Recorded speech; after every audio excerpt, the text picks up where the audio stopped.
Testing, testing, testing, testing, testing.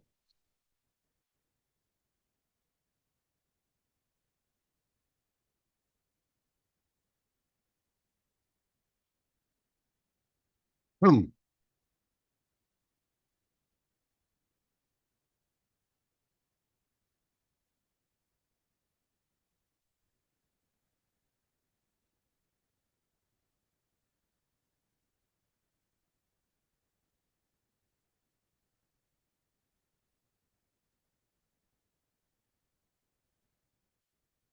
Greetings, greetings, greetings, greetings. It is I, King Clifford Jefferson, ascendant of Godfrey the Fifth Caliban Jew, son of Folk, ruler of Jerusalem. I'm the reincarnation as King Edgar the Peaceful, which we know here at the Third Temple English Church of England as Jesus Christ. It is July 22nd, 2024, which is our Berber year 2974. I greet you in the name of my Queen Sister Galveston from the House of Galveston. I greet you in the name of my officers, uh, Archbishop Belmont from the House of Belmont, Bishop Searcy from the House of Searcy, as well as all the officers of the Third Temple English Church of England, as well as members, officers, those who are striving to be members, and officers of the Third Temple English Church of England. I greet you in the name of my ancestors, my predecessors, my successors, the unborn, the living, and all those who are trying to get understanding of what it is that we are here and called to do. All right. Today's lecture is called Magic and Mathematics equals Astronomy. Magic and mathematics equals astronomy. The magical language of the English, the Anglo-Saxon Berbers. Once again, magic and mathematics equals astronomy. The magical language of the English, the Anglo-Saxon Berber tribes of England. Very important that you watch this lesson and pay close attention to what is being said. Once again, pay close attention to what is being said. May have a lot of people who are upset with what's being given here at the Third Temple English Church of England, but that's okay. If you got any questions, please post them in the chat. I'll try to answer them as quick as possible, as fluently as possible, so there could be discrepancy about what the truth is. Okay, there could be no discrepancy about what the truth is. Right.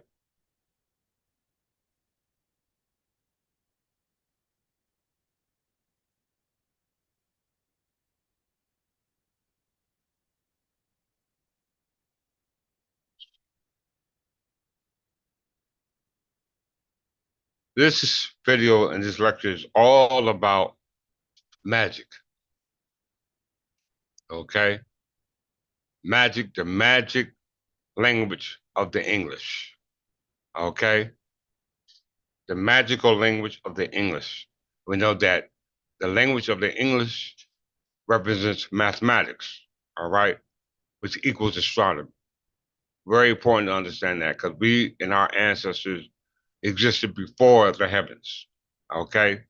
The heavens that you call within your terrestrial sphere, the sky, all right? It's very important that you interpret the lesson from the concrete, but not just the concrete alone, but also through the observation of the abstract.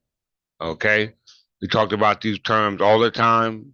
I went in and I really impacted upon them in my last lesson. So all those who are viewing this lesson for the first time, I suggest that you go back and watch the prior two lessons, so you can be on the same page with us here at the Third Temple English Church of England. So without further ado, let's get started with this marvelous and intensive lesson.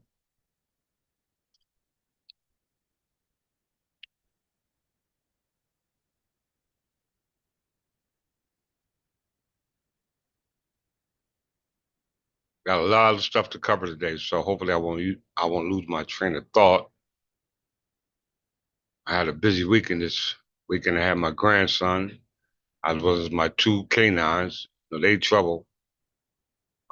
You start watching them, they off the chain. So everyone bear with the king.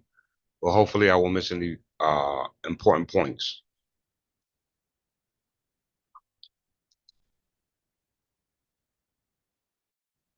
Okay, very important.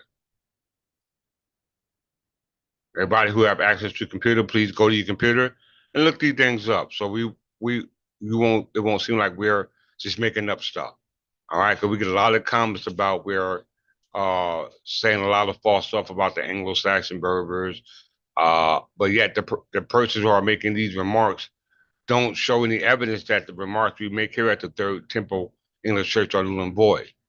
We invite them to the platform, but yet they uh, uh, undermine the intentions as if we're trying to put them on Front Street. Now we're just trying to get a broader understanding of the truth, like you are. If you claim what you have is more concrete than what we present to you, all right. So there's always an extended invitation to anyone who claim or declare that what we teach here at the Third Temple English Church of England is not right and exact. That is not, or it is not sound.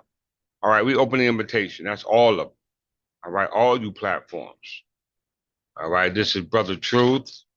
All right. Asir Ducateers, Canaanite Moors, the Moors Science Temple of America, Scientific Studios, Sarva Shooting SETI, House of Awakening Minds, Brother Reggie, any platform out there that claims to have the truth and want to attest to that truth, you have an open invitation here at the Third Temple English Church of England because we are, in fact, and indeed, a government. All right. We are, in fact, incorporated as a religious government under religious doctrine. You can go right there to New Jersey Revised Statute 46 colon 3.9. It tell you right there in the statute in which we incorporated in that we are, in fact, and indeed, a religious society with a doctrine that relates to a body of politics. Okay? I don't know how many times that I have to stress it to you people, but unfortunately, you don't get the hint. All right, so today's lesson, magic and mathematics equals astronomy, the magical language of the English Anglo-Saxon Berbers. Yes, indeed, is in fact a magical language. And why I say by magical language, because magic deals with incantation, be able to bring or invoke things in the abstract world into the concrete world. Okay? All right, bringing things into the abstract world, to the concrete world. And when we're dealing with uh, uh, the abstract and concrete, what we want to bring back is that existed before us, but it is but to note that we are descendants of. So that will occur or refer to our Anglo-Saxon Berbers ancestors. Okay, this is who we're invoking upon. This is who we're uh trying to make that connection or the link to. All right. Do what you call magic. Okay. Do what you call magic. We know that is the case because other people have tried to connect to our ancestors by way of the use of what we call magic. But the use of that magic to reach the ancestors are not those who exist on the plane which we descended down from, which is what we call the etheric plane. Okay? Yes, the fifth plane, the fifth element. All right?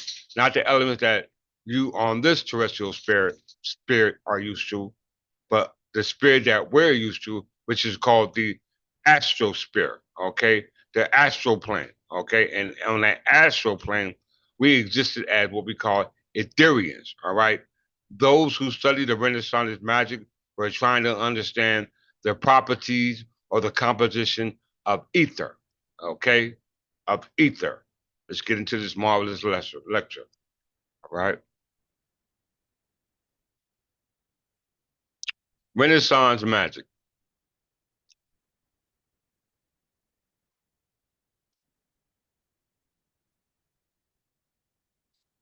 Renaissance magic was the resurgence of Hermeticism and Neoplatonic varieties of magical arts who arose along the Renaissance humanism in the 15th and 16th century CE, Christian era.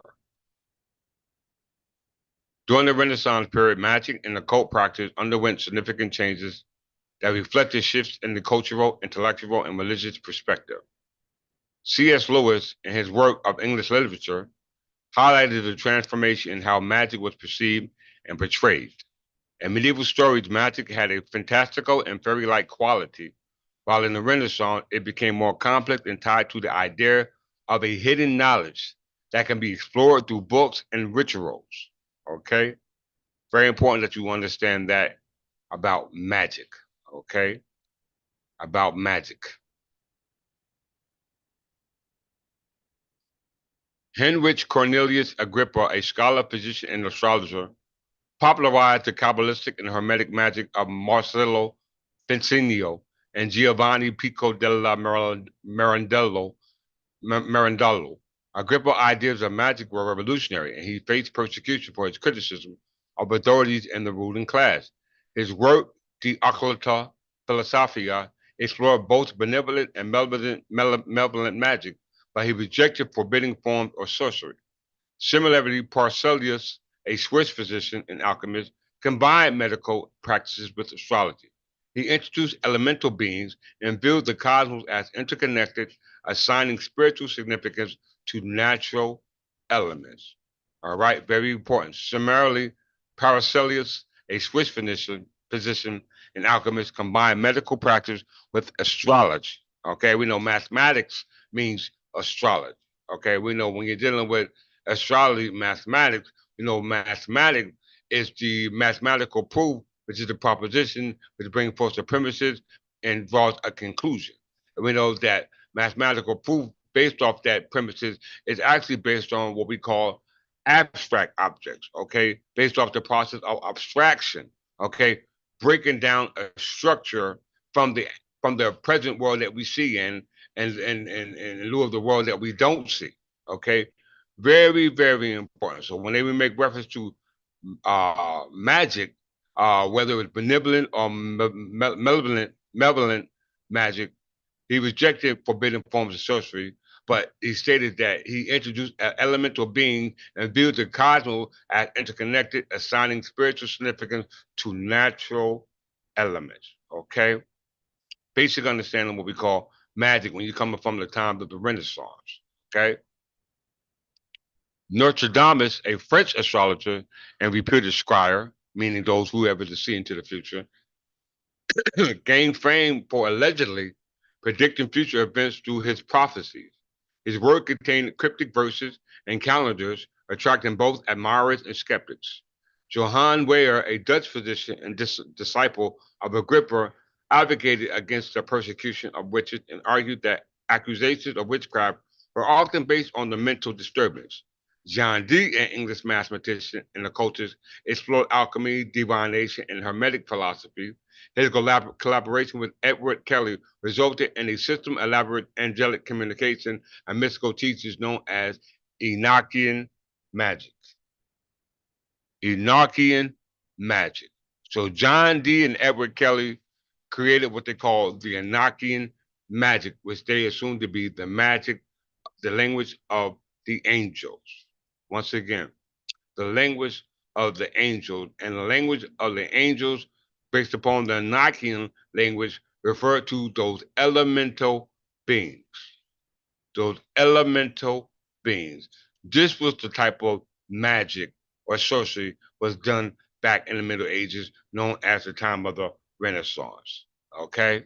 At the time of the Renaissance. Very important for you to understand that.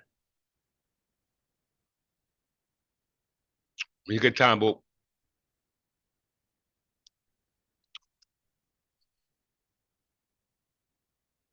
so let's get the idea of the two individuals that we're going to focus on in regards to the Enochian magic, because the Enochian magic goes back to an abstract character known as Enoch.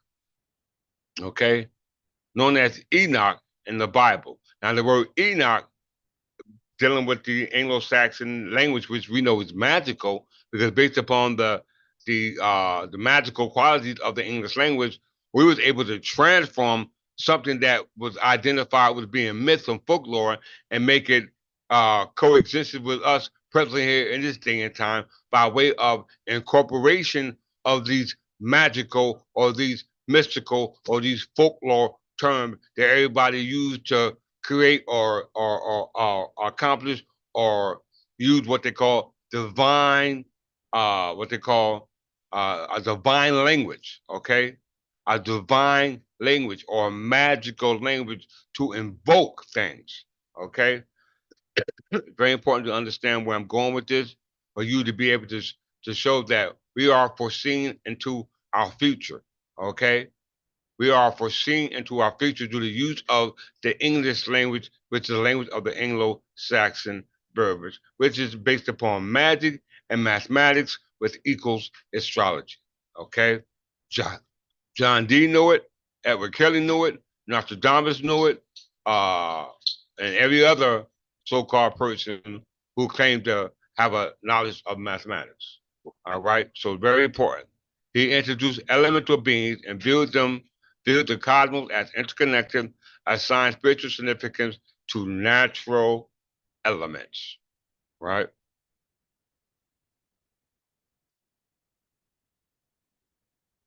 So before we build on that, let's start from the very, very, very beginning. All right. Let's start from the very, very, very beginning. Enoch.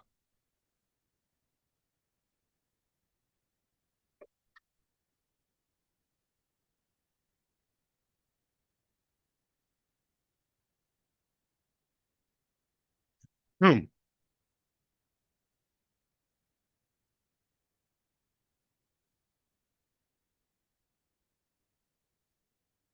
Enoch is a biblical figure and patriarch prior to Noah's flood, and the son of Jerah and the father of Methuselah. He was of the antediluvian period in the Hebrew Bible. Okay? The text of the book of Genesis says Enoch lived 365 years before he was taken by God. The text reads that Enoch walked with God and he was no more, for God took him. Genesis, the 5th chapter, 21st to 24th verse, which is interpreted as Enoch entered heaven alive. And some Jewish Christian traditions and interpreted differently and in others. So Enoch is responsible for the individual who was able to obtain eternal life without actually having to die. Okay? So this is what the Enochian language is about, to invoke those deities or elemental deities who are those who have this sustained what we call eternal life, okay? Immortality, okay? Enoch, according to the scriptures, said that he was able to obtain eternal life by entering the heaven alive. He didn't actually have to die. Let's go to the meaning of Enoch. Very important. The name Enoch derived from the Hebrew root word meaning to train, to initiate, dedicate, inaugurate. Okay? So the word or the term or the surname Enoch and its meaning means to train, initiate, dedicate, inaugurate. So by you training, initiating, dedicating, inaugurating into what we call the language of the Enochian language, we know that Enoch is spelled in English. We know that if it's spelled in English, then it's part of the English alphabet. And the English alphabet denotes to the ability to be able to make up words using the English alphabet to create the meaning of the word. So once again, the word Enoch, they claim in Hebrew derived from the word train, initiate, dedicate, or to inaugurate. Very, very, very important. It says Enoch was taken up with God. So I mean that Enoch did not die. He was able to ascend into heaven without actually having a physical death. All right. So we understand the meaning of the word Enoch, which means to train, initiate, dedicate, or inaugurate. So if you listen to this lesson, that means that you are being trained, initiated, dedicated, inaugurated, just like Enoch was. Okay? Just like you see Robert D. and Edward Kelly was being initiated. Okay? All right? by trying to interpret the language of the angels. Okay? Trying to interpret the language of the angels. But the language of the angels is not Hebrew. Okay, but we know that the word Enoch and hero, they say it means to train, initiate, and dedicate, inaugurate. We're not Hebrews, we're English. So when we train, initiate, and dedicate and inaugurate ourselves, it's to the English language. Because we see we're using English letters. They want to say they're Latin letters, okay? Even if we could even call them Berber letters, okay? Because we know the Anglo-Saxon Berbers were the ones that the Scottish kings talked about in regards to their government called Wittenmar and their uncle law called the Magna Carta. Okay, so when we're dealing with the Enochian language, we see that the word Enoch is spelled in English, but the Hebrew word you don't see the word Enoch spelled with English letters nor Latin letters. Okay, very important that you make this distinction. Okay, let's look at the name Enoch, or where the name Enoch originated from.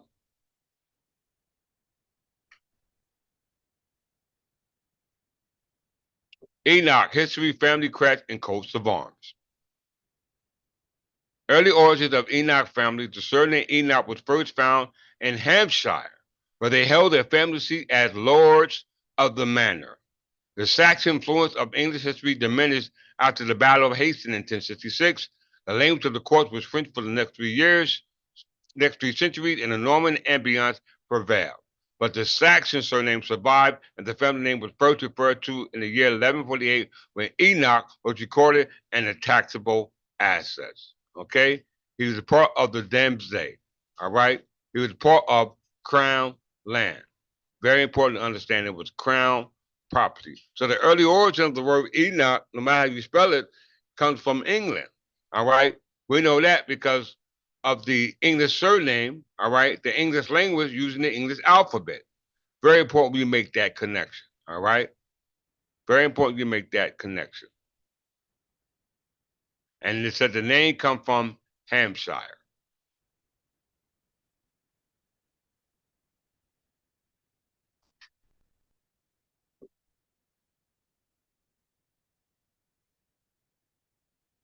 Hampshire.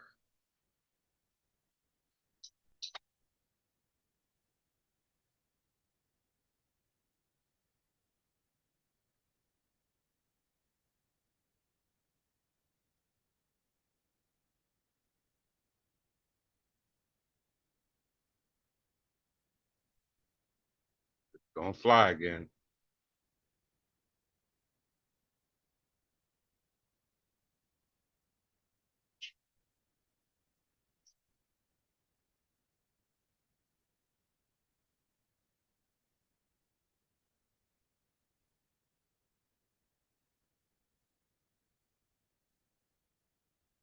Hampshire, where the word or the term or the surname Enoch comes from. History.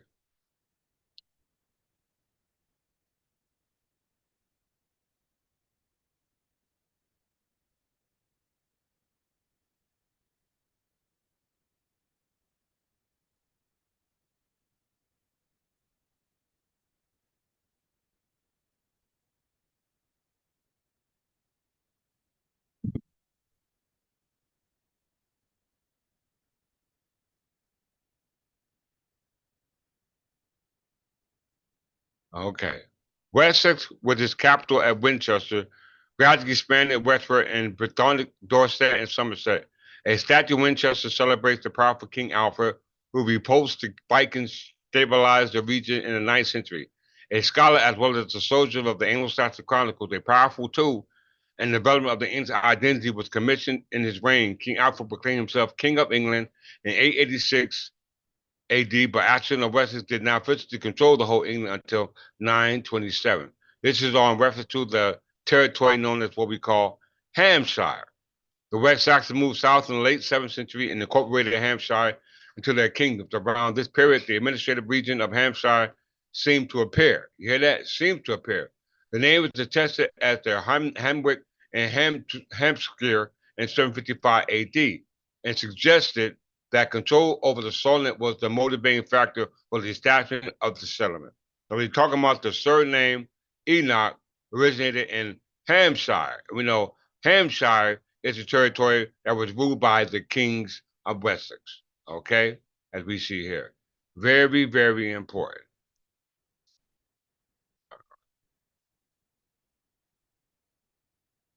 So while we're reading Enoch, the name origin of the word Enoch comes from, and what the name etymology of the word Enoch means. And as we see in the biblical character, Enoch was able to ascend into that state of heaven without actually having to die.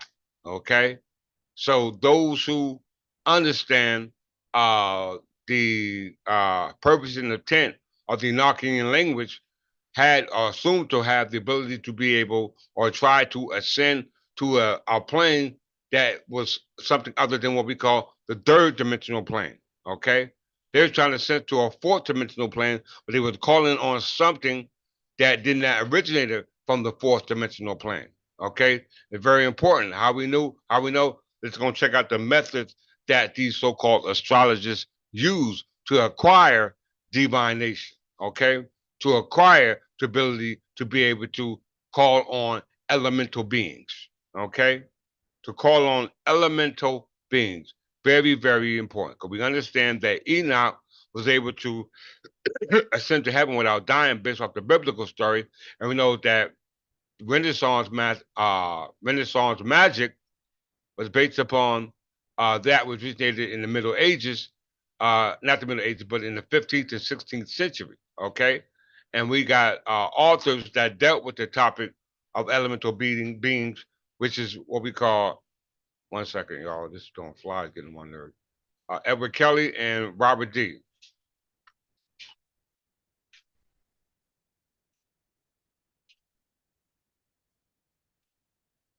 John D. Not Robert D. John D. Edward Kelly and John D.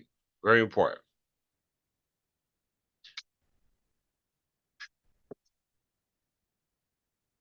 So who was John D?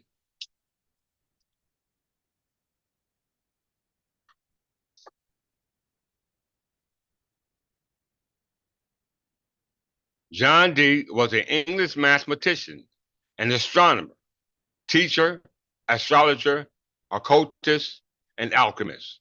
He was the court astronomer for the advisor to Elizabeth I. So that means that he had a relationship with the House of Stuart. I mean, parts of the House of Tudors.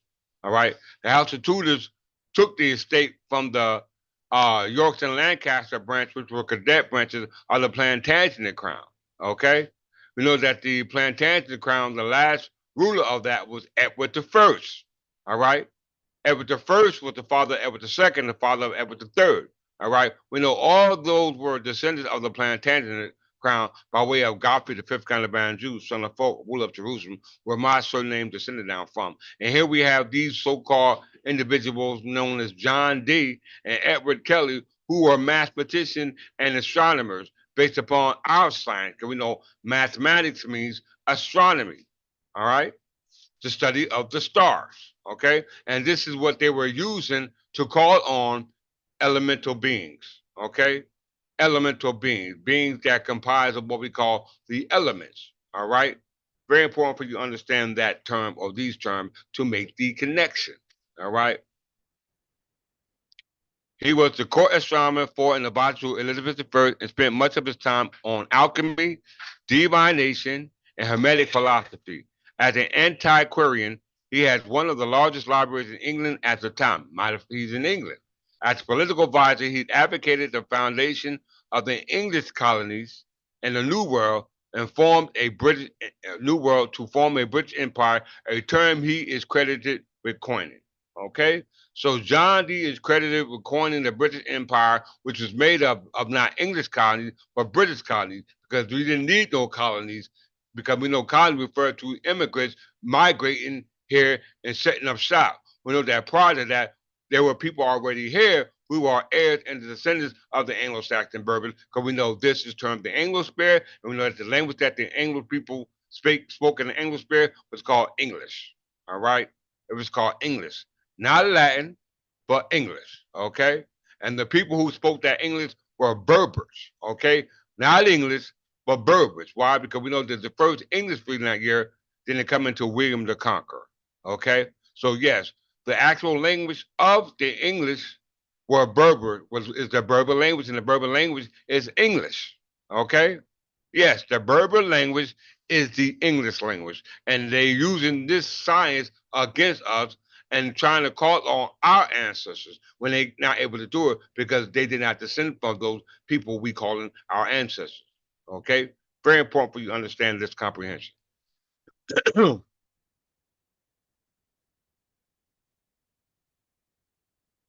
Dee eventually left Elizabeth's service and went on a quest for additional knowledge in the deeper realms of the occult and supernatural. He aligned himself with several individuals who may have been charlatans, traveled through Europe, and was accused of spying for not the English crown. Don't let them confuse you. We know the English crown in 1707 was a unification of England, Ireland, Scotland and England. And in 1807, they unified Ireland as well. So it became the British crown or Great Britain, okay, which formed the British Empire. It was not the English crown under English kings, okay? Very important you make that overstanding. Upon his return to England, he found his home and library vandalized. He eventually returned to Queen's services, but was turned away when she was succeeded by James I.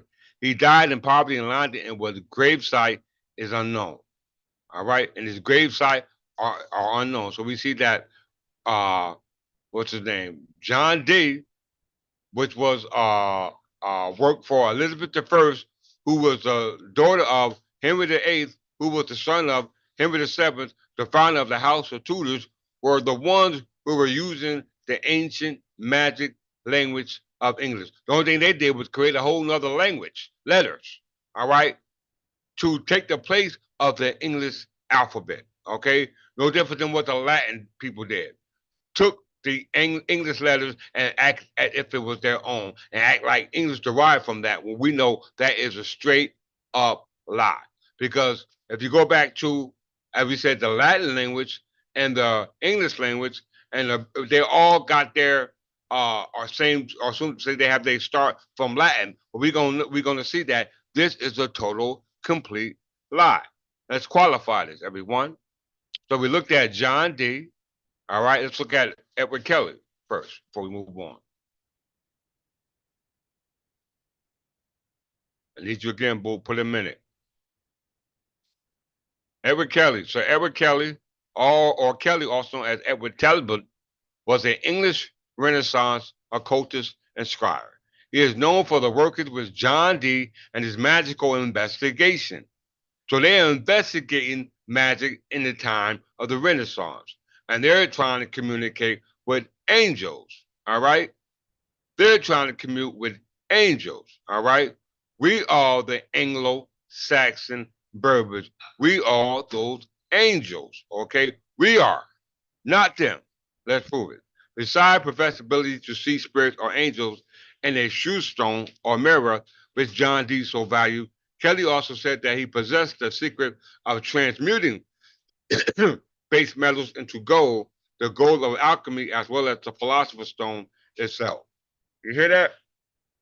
This is a bunch of hocus pocus. All right? A bunch of hocus pocus.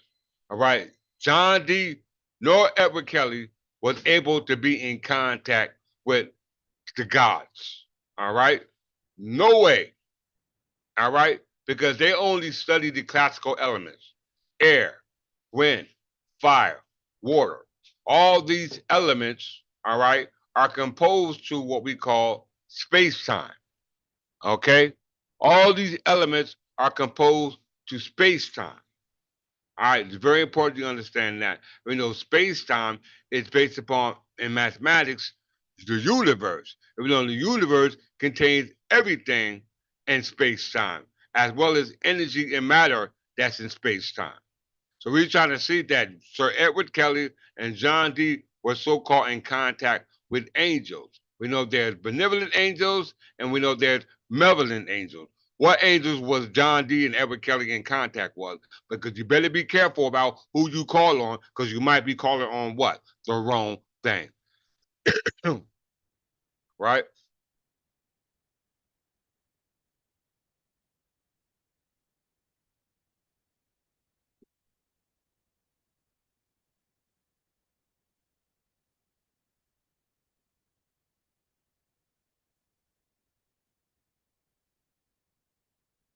Enochian.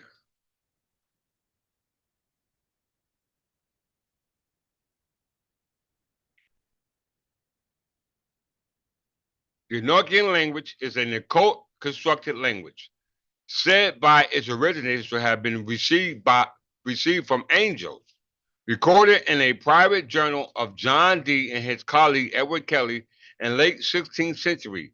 This is due to Renaissance, the magical era of the Renaissance. Kelly was a scribe who worked with D in his magical investigations. The language is integral to the practice of Enochian magic. When you're dealing with magical, you're dealing with nothing more than the Renaissance magic. Okay?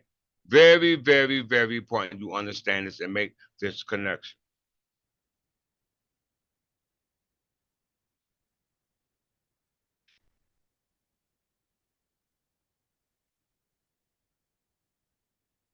This language was called the Angelical by Dee and later came to be referred to as the Enochian by subsequent writers. The phonology and grammar resembles English, though the translations are not sufficient to work out any regular morphology. Some Enochian words resemble words and proper names in the Bible, but most have no apparent etymology. These journals also refer to this language as celestial speech, first language of God Christ, holy language, or language of the angels. He also referred to it as the Adamical because, according to these angels, it was used by Adam in paradise to name to name all things. The term Enochian comes from Dee's assertion that the biblical patriarch Enoch has been the last human before Dee and Kelly to know the language. Okay, y'all hear this?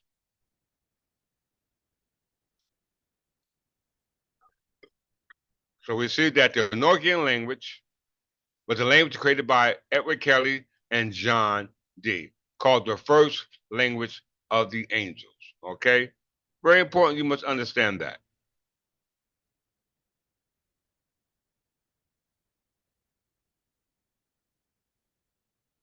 The language was recorded primarily in Latin script. However, individual words written in Enochian script appear sporadically throughout the manuscript.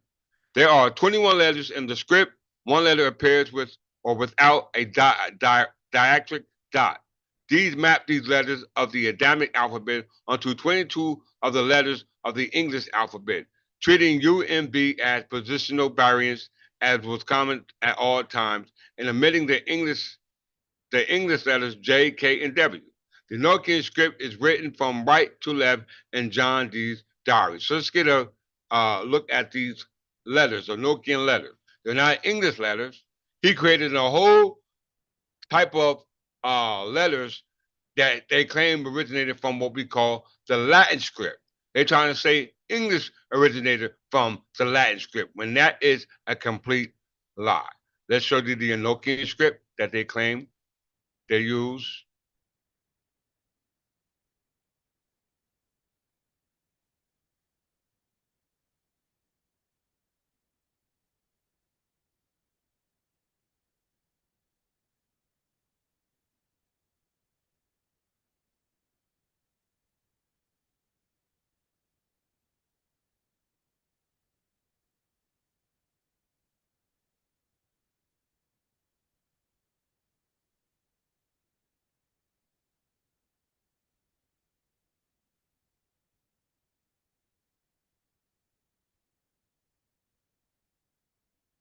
The Enochian alphabet as revealed by angels to Dr. John D., also known as the angelic language.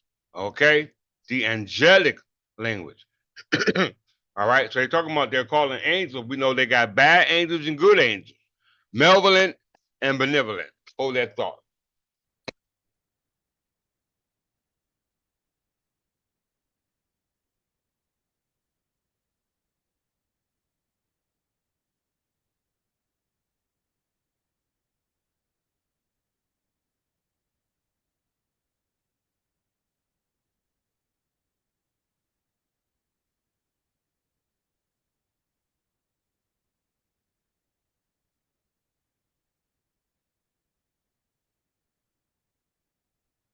Greetings, Sister Middleton. Glad you were here.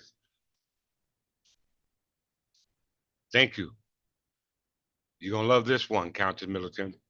Enochian alphabet. As you can see, the Enochian alphabet created by John D. and Edward Kelly and its equivalent, the English alphabet, not the Latin script. The English alphabet, which we also call the Berber alphabet, because we know that the English were Berbers. Okay? As you can see here,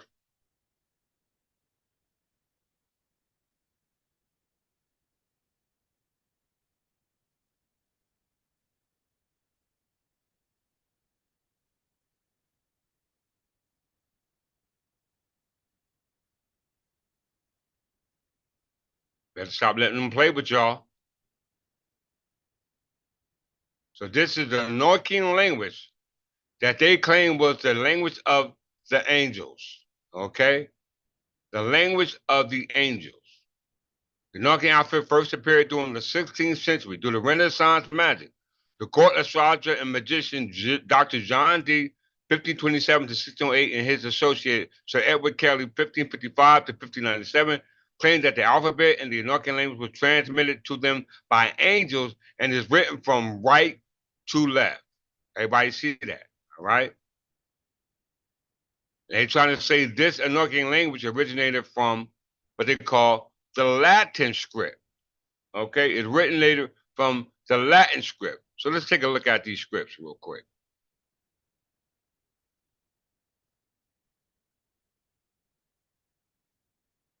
English alphabet. Let's watch the lies, y'all.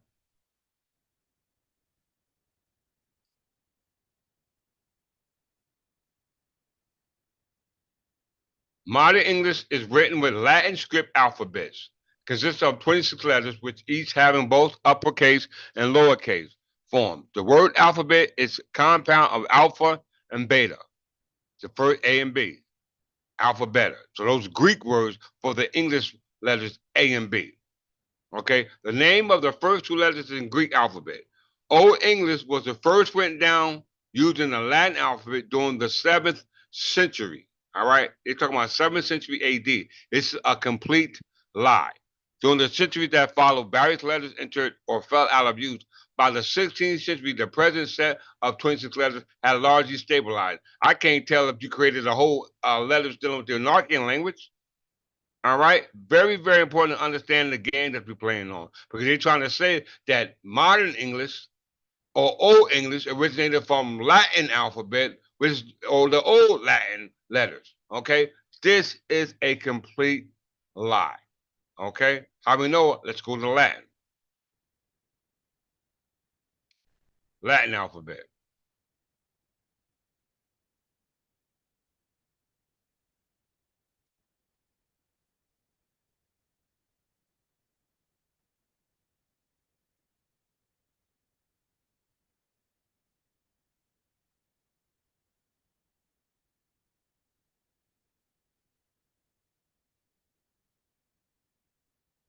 Latin alphabet.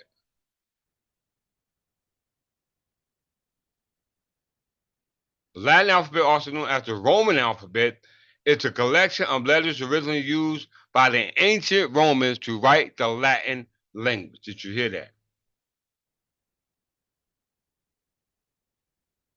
All right. The Latin alphabet, also known as the Roman alphabet, is a collection of letters originally used by the ancient Romans to write the Latin alphabet, but they look identical to the English alphabet, don't they? And they're saying that the Latin alphabet or the Latin script goes back to 700 BC. This is a complete, total scam. How do we know it? It's a complete, total scam. Let's look at it. The term Latin alphabet may refer to either the alphabet used to write Latin, as described in this article, or other alphabet based on Latin script, which is the basic set of letters common to the various alphabets descended from the classical Latin alphabet, such as the English alphabet. Did you hear that? Which is the basic set of letters common to be various alphabets descending from the classical Latin alphabet, such as the English alphabet.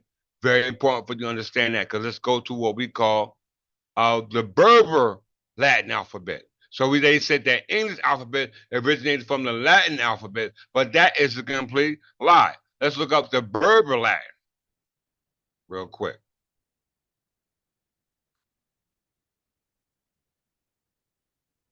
Berber Latin. The Berber Latin alphabet is the version of the Latin alphabet used to write the Berber languages. It was adopted in the 19th century using varieties of letters. So the Berber language is supposed to have derived from the Latin alphabet, and the English letter has supposed to be derived from the Latin alphabet. Okay, so that means that the Berber and the English were the letters that originated supposedly from the Latin alphabet, when we know that is a complete lie. Let's prove it. Let's look up the Latin alphabet again. The Latin alphabet may refer to either the alphabet used to write Latin as described in this article, or other alphabet based on the Latin script, which is the basic set of letters common to the various alphabets descending from the classical Latin alphabet, such as the English alphabet. So they said the Latin alphabet descended from the classical Latin alphabet, such as the English alphabet. Very important for you to understand that. Why? Let's get there. Let's look up Old English. Okay? Old English. Greetings, Archbishop Bound from the House of Bama. Good to be here. Old English, or Anglo-Saxon, was the earliest recorded form of the English language, spoken in England and southern and in eastern Scotland in the early Middle Ages. So we're not talking about the Enochian language that was created by John Dee and Edward Kelly, all right, which they claimed that was the angel language of the angels, all right.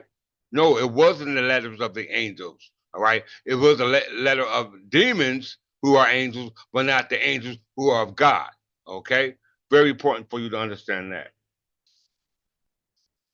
Old English, or Anglo-Saxon, was the earliest recorded form of the English language spoken in England and southern and the eastern Scotland in the early Middle Ages. It developed from the language brought to Great Britain by Anglo-Saxon settlers in the mid 15th century, and the first Old English literary work dated from the 7th century after the Norman conquest of 1066. We know that the first English freedom king didn't come in till 1066, William the Conqueror. Prior to that, everybody prior to William the Conqueror in 1066 were Anglo-Saxon Berbers. So that means that the English language were Berber language. Yes, the English language was Berber language, not the Latin language. All right, very important. So Old English literary works date from the 7th century after Norman conquest of 1066. English was replaced for several centuries by Anglo-Norman, a type of French, as the language of the upper class. This is regarded as a marking the end of the Old English era, since during the subsequent period the English language was heavily influenced by Anglo-Norman development into what is now known Middle English in England and early Scotland. Okay? Very, very, very, very important for you to understand that. Because when you look up Latin, okay, because we know the Latin alphabet claims to have superiority over the English alphabet, all right, and the Berber alphabet. We know the Berber alphabet is the English alphabet, which we call the Anglo-Saxon Berber language, okay? Because we know that prior to William the Conqueror, which when William the Conqueror invaded the Norman conquest, he became the first English renowned king, okay? Very important for you to understand that because we're going to go to the calendar, all right, to prove this. Let's go to Latin.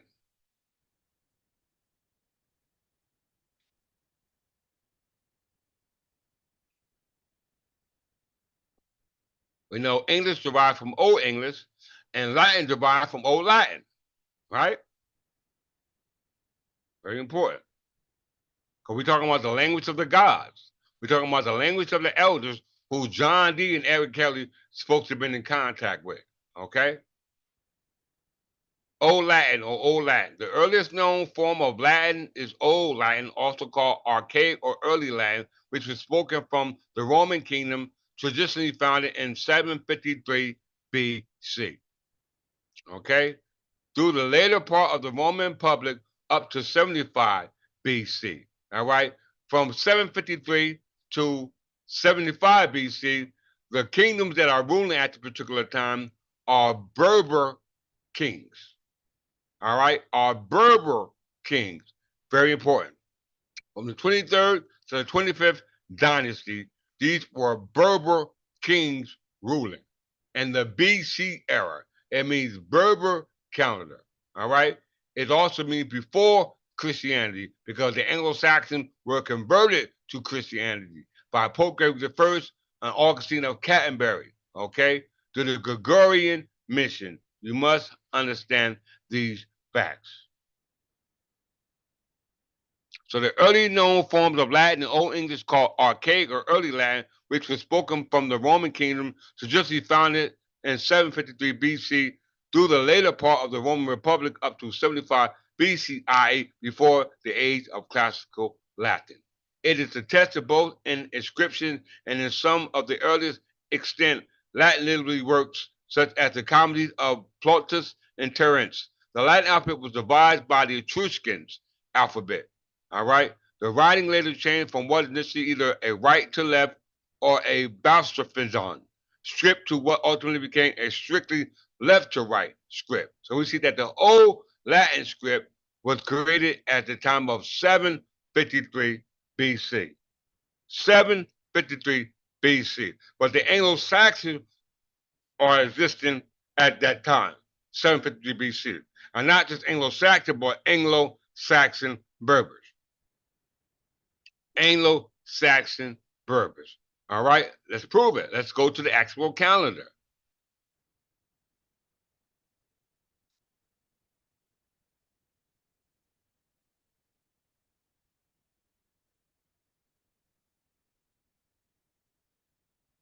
One BC. If you go to the Berber calendar of the BC, one BC is actually ab ur condition. It means the founding of the city. 753.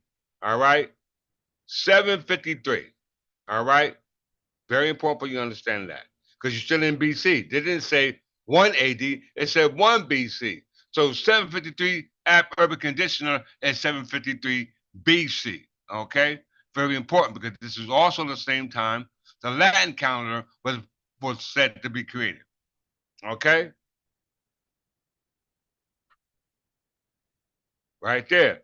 The earliest known form of Latin, also called Archaic or Early Latin, which was spoken by the Roman kingdom, was just founded in 753 BC. Okay? So you go back to 1 BC, the same year would be 753 ab urb conditioner. All right? Very important. But in the Berber year, it's 950. There's no English read now King here on the calendar. Okay? All right? We know he who writes your books sets your timeline. Time never was when man was not. As the life of time begin, the time will come when he will be no more. So the word ab urb conditioner means the founding of the city. Let's just make sure.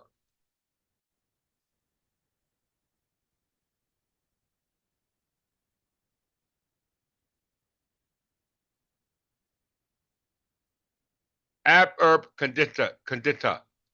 Ab urb condita from the founding of the city is the year since the city's founding, abbreviated as Ok or Atk, express a date in the year since 753 BC. So just see the founding of Rome. You hear that? But that's a lie. Because as Rome being found, the Berbers already existed. Okay?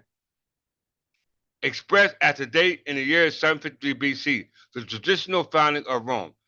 It is the expression used in antiquity and by classical historians to refer to a given year in ancient Rome, in reference to the traditional year of the foundation of Rome. The year 1 BC will be written as Arc 753, whereas AD 1 Annos Dominios will be written as Arc 754. So you see how the years are going up, all right?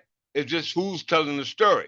As we can see, Ab Urca Conditioner can be read as 753, the founding of the city, or 1 BC. Okay? And we know 1 BC or 753 is not our calendar. Our calendar is the Berber calendar. And then 1 BC is actually 950 AD, 950 AD, Annos Dominios, in the year of our Lord. Okay? So we go back to 1 BC, which is 753, the founding of Rome. When you go to 1 AD, Ab Urbica moves to 754, 1 AD. 754. You see that, y'all? Everyone see that. Everyone sees that.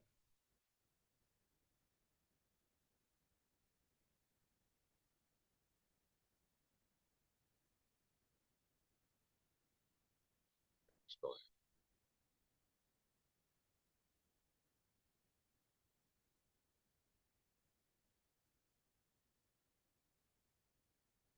okay.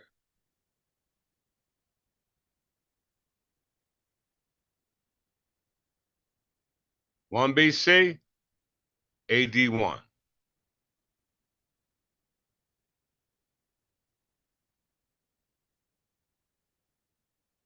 AD 1 is actually the year of what we call the 23rd dynasty. All right? AD 1, I mean, Ab Urban Condition 753 is actually the founding of the 23rd dynasty.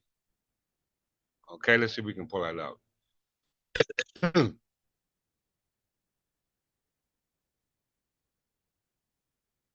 194th limpage.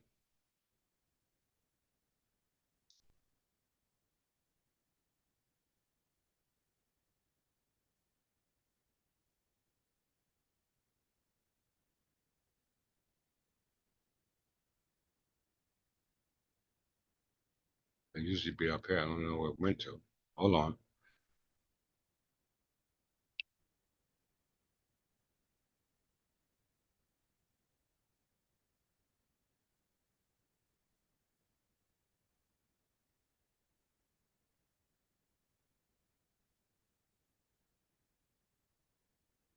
All right, let's move forward.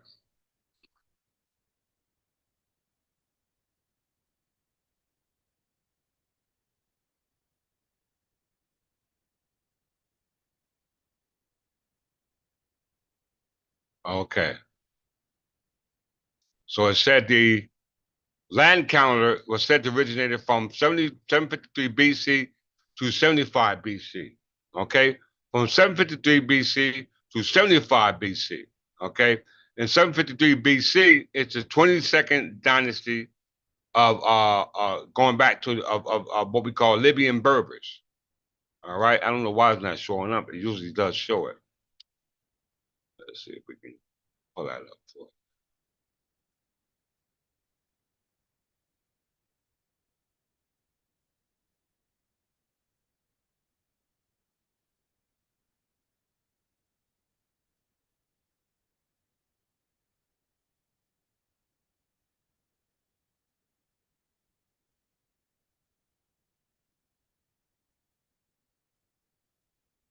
Where is it at?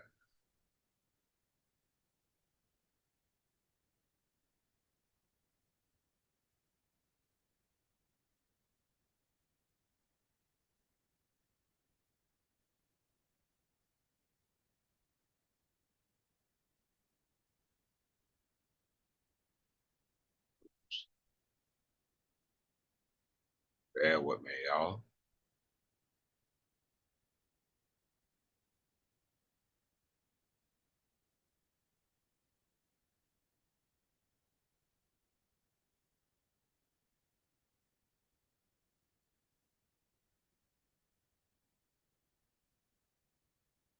22nd dynasty.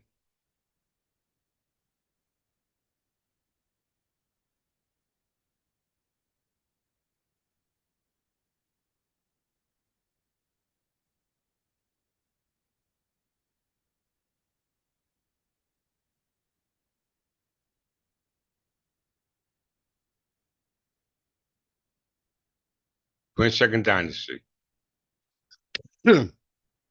This is ruling at that time. 753, this is the dynasty that's ruling. All right? Everybody needs to understand that. Ancient Libyans are ruling at this time.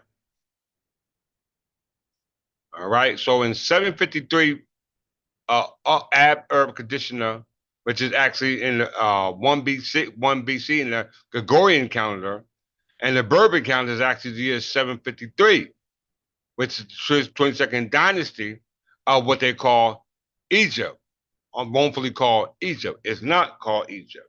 We must understand that. All right. So I don't want to get too much in that. Let's continue on with the lesson. All right.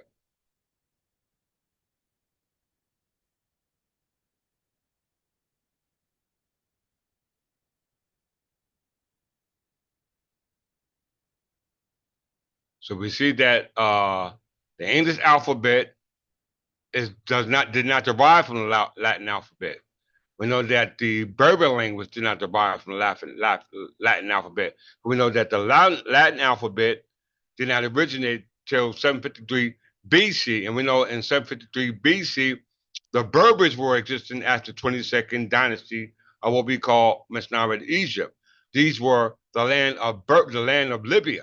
Okay, they were called Libyan Berbers. Okay, very important for you to understand that in order for you to make connection using the right time chart, the right time recorder. Because I said, he who writes your books sets your timeline. Okay? He who writes your books sets your timeline. And we're talking about the Enochian language. Okay?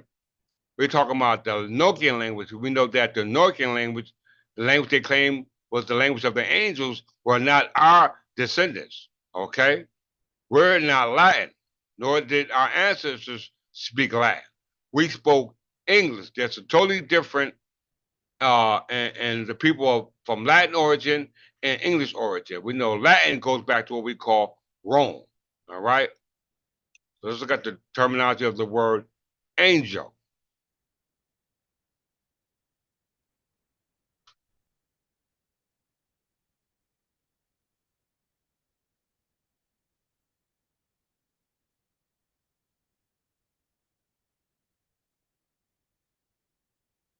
Anglo history, family crest, and coats of arms. The rich ancient history of the Anglo family name dates back to the time of the Anglo-Saxon tribes of Britain.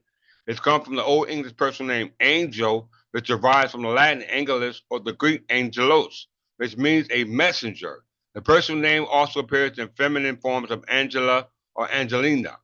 The name is denoted for one who acted as a religious messenger or an angel or a messenger from God, a nickname for an angelic person, the descendant of an angel, a man's name in England. Did y'all hear that? Did you hear that?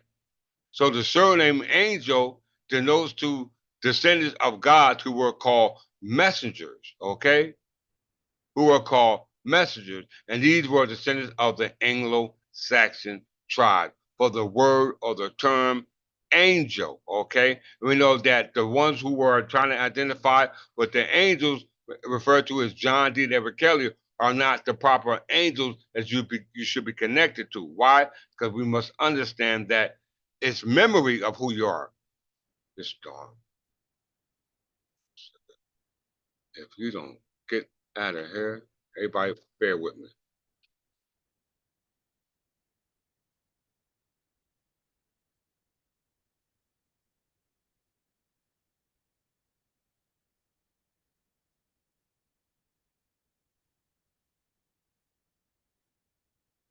Slides.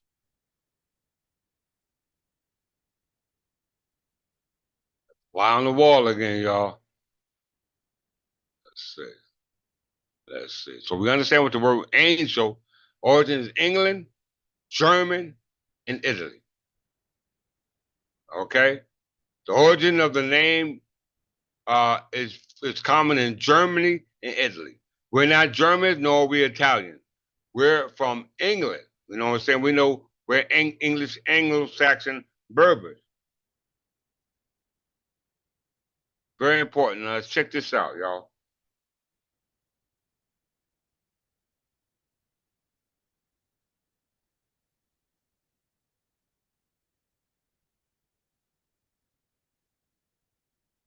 Going back to the Renaissance magic.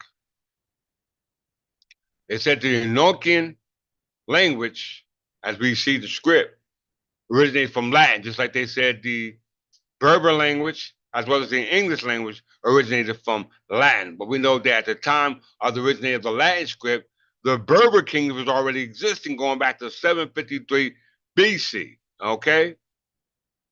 753, 753 BC. So the Berber language also denotes to the counter that the Berber language and the Berber people were using, going back to what we call time immemorial. How do we know that? Let's prove it. Enochian. It said the Enochian language originated from the Latin script. Okay? We know that they said it originated from the Latin script. We know that is a total, complete lie because the Latin script are not English, and English are not Latin, nor are they German. Okay? English people got their own letters. The Latin people should have their own letters. Everybody's are trying to identify with the English script. Okay? The English script, which was the letters for the angels, because the word angel in English letter means messenger of God, who were angels. And they claimed that John D. and Edward Kelly were communicating with angels. Let's see what angels they were communicating with, because it's very important for you to understand who you're praying to, who you're worshiping, who you're giving honor to. All these things are very, very, very important. Let's see.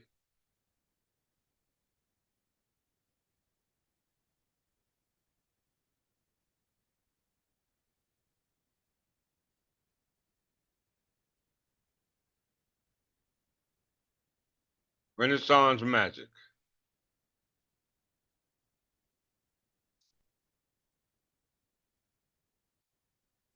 All right, so we're talking about Renaissance magic. And it said Robert D. and Edward Kelly were the teachers of this Renaissance magic. Okay. And it said that uh, this magic that they were teaching were a reference to angels that they were able to call upon. All right. They were able to call upon. Let's see. This is the book from John D.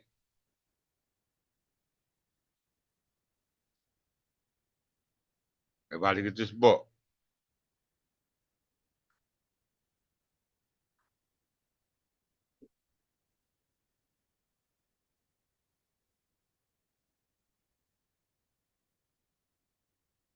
John D. and the Empire of Angels. Enochian magic and the occult root of the modern world. All right. Why I say that? When we look at the family crest of the word angel, it's common in England, Italy, and what else it said? Germany, right? It didn't say angel, it said angels. So look up angels.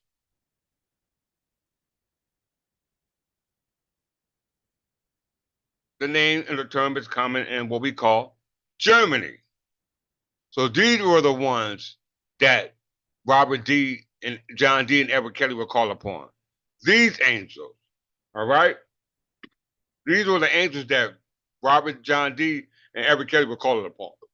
How can we know that? Why? Because the word angel is common in England, Germany, and Italy. We're not calling on angels from Germany or Italy, right? Because we know that when you look at the common name for angel, it's the same ones that they were calling on in Germany and Italy. Okay? So we're not calling on angels from Italy and Germany because those angels are different than the angels in England. Okay? They're different.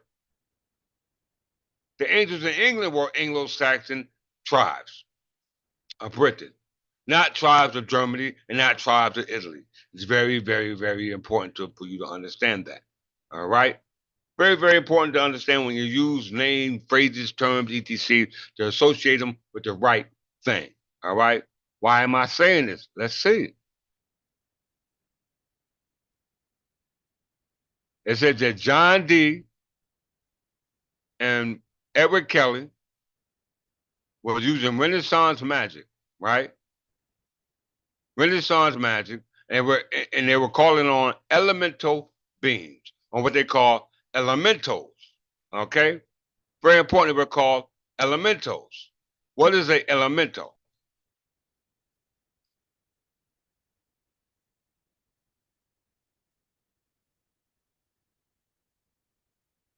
A elemental is a mythic supernatural being that described in occult and alchemical work from around the time of the European Renaissance, and particularly elaborated in the 16th century work of Paracelsus. According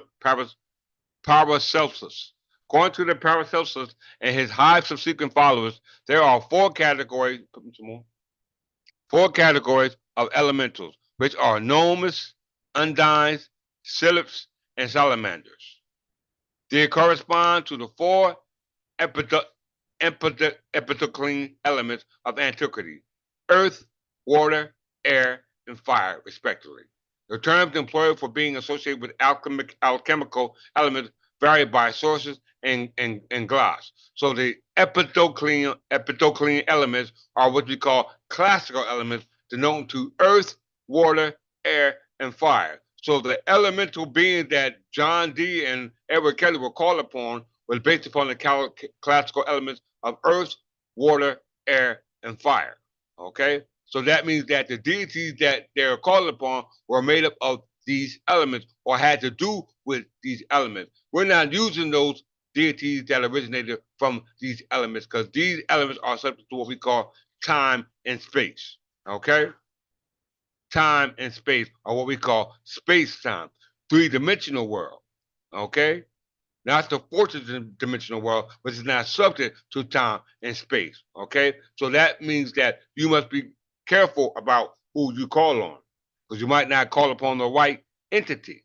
Okay, you might not call upon the right entity because they said that John Dee calls these entities elemental beings. Didn't they say that? Then they call them elemental beings, and they said they were either benevolent or malevolent. Okay? Benevolent or malevolent. Okay? Very important for you to understand those terms. Why am I telling you this? Let's see. We know that the elementals that they call gnomes, undines, sylphs, and salamanders, which is dealing with myth, folklore, all right? We interpret this in mathematics or dealing with science as the classic elements of earth, water, air, and fire. Okay? Earth, water, air, and fire. I'm just,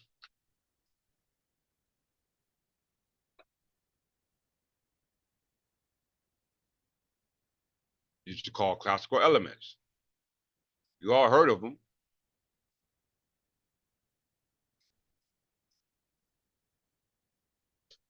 Back to Robert D. So John Dee and the Empire of Angels called using the Enochian magic and the occult roots of the modern world was based upon calling on elemental beings that were confined to the four elements: earth, fire, water, uh, earth, fire, water, air. Okay? Very important that these are the elements that you're calling on, all right, through incantations, through magic, through wishing, through prayer, etc. If you don't understand the what we call its makeup or its origin, you must understand that because we see John Dee and Edward Kelly trying to evoke the power of ether, but not even understand what ether is. Because we said that the Enochian magic was based upon fire, wind, water, air. All right, which are only the four elements or classical elements, but another element has been added to the equation that they're still trying to understand. How we know it? Let's just look at it. This is the glossary. I mean, his the content table of content. Content of the book John Dee's Empire of the Angels. Book 1, Lected, all as study of all, the light of the world, Elizabeth's ascension, ladder of spirits, hammer of the witches, a cold war for the new world. Book 2, angelic conversation, contact, the architecture of apocalypse that deals with the hidden, all right, the unseen, that was concealed, all right.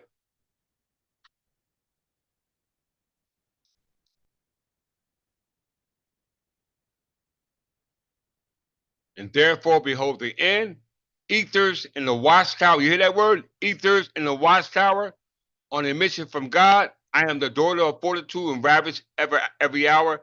Gold is the metal with the broadest shoulders. Okay, but hence the word ether. So they were talking about ethers and watchtowers, but didn't understand what ether is because their understanding of ether and the science or understanding of ether was wrong. This is the reason why they only call on the elements dealing with the elements that they were fond of: earth, fire, water, and air. Okay, very important. These are classical elements: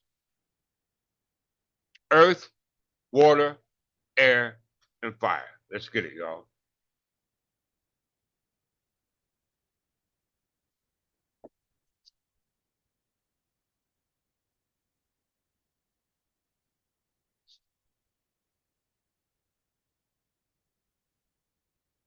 But you're supposed to be calling on some immortal beings, right?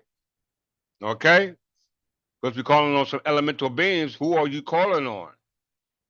All right, it's very important to understand who are you calling. The classical elements typically refer to earth, water, air, and fire. And then later ether, which was proposed to explain the nature and complexity of all matter in the terms of simpler substances or chemical substances. Very important. Substances deal with chemical substance based upon chemical bodies. Okay, all right. Chemical substance based upon chemical bodies, based upon chemical elements, based upon the science of chemistry.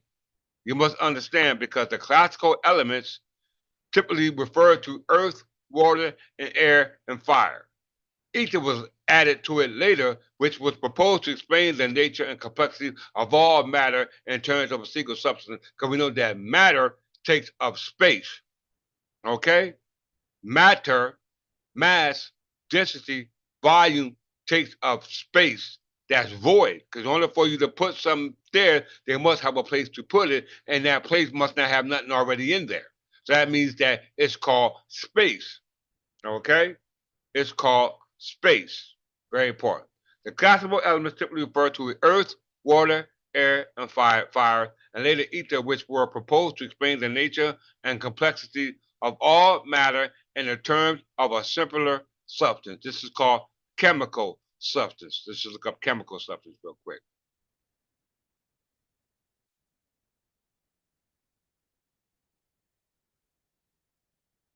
Chemical substance. Y'all need to be writing this stuff down. A chemical substance is a unique form of matter with constant chemical composition and characteristic properties. Okay? Once again, chemical substances is a unique form of matter.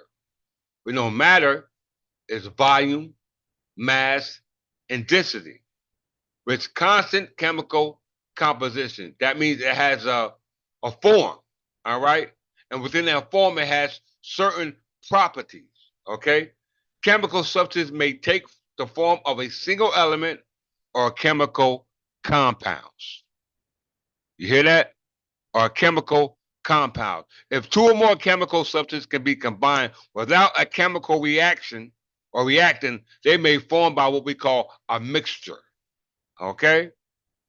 If a mixture is separated to isolate one chemical substance to a desired degree, the result substance is said to be chemically pure, such as solid, liquid, gas, and plasma. Okay? The chemical composition does not change even though there's a phase transition, okay, and its makeup, okay. So we see chemical substance as a unique form of matter with constant chemical composition and characteristic properties based off its makeup, okay. Very important because it's held together by a chemical compound, by a chemical bond, all right. A chemical compound held together by a chemical bond. All right. We know chemical substance consists in a single element, but when you're dealing from a single element, you're dealing with what we call a chemical element. Okay, a chemical element, because we're dealing with the understanding of ourselves, and this takes memory.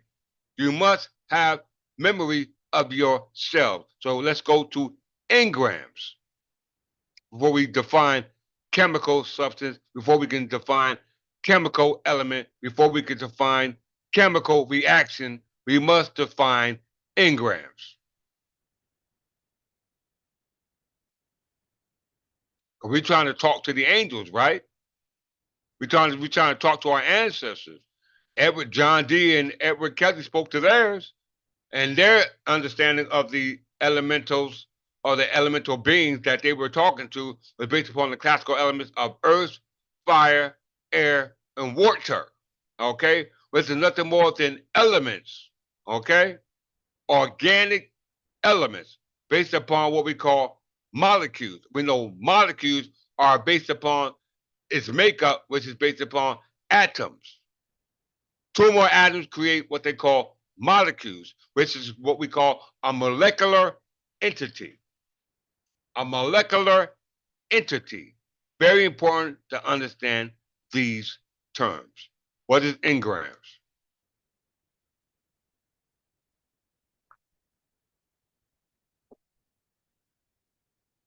An engram is a unit of cognitive conscious information imprinted in a physical substance derived to be the means by which memories are stored as biophysical or biochemical. We know bio means come from the word bio means to study, physical or biochemical. That's the word biology. Changes in the brain or other biological tissue in response to outside stimuli.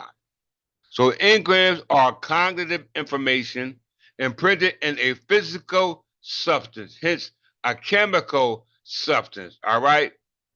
Physical substance is the same as a chemical substance. And we know a chemical substance is based upon matter.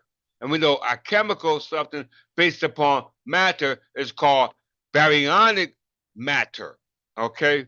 Baryonic matter. Let's make sure we know what we're talking about.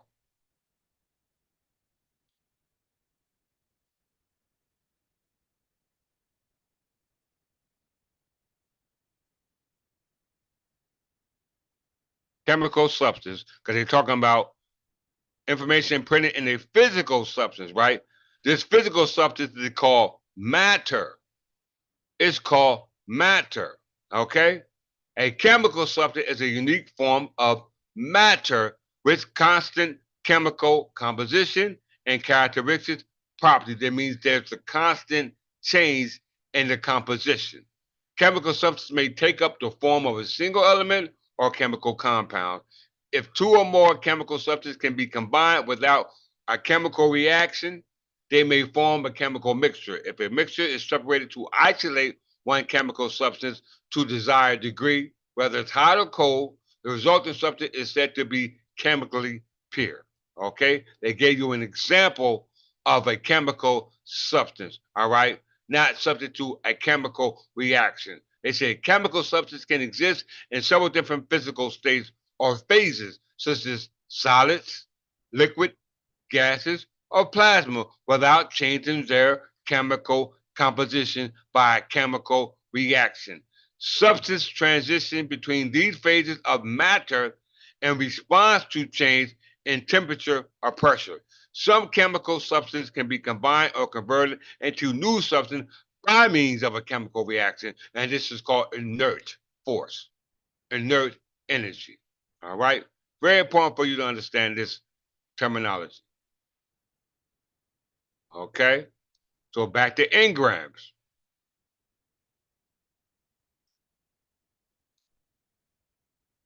Engrams is cognitive information derived by means which memories are stored as biophysical and biochemical changes in the brain or biological tissue in response to external stimuli.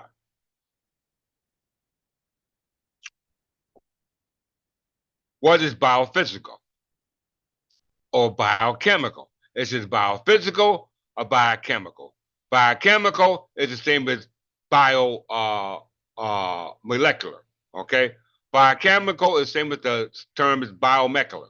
All right, we're gonna look up those terms in shortly. All right, yeah, biomolecule, biochemical or biomolecule is one and the same.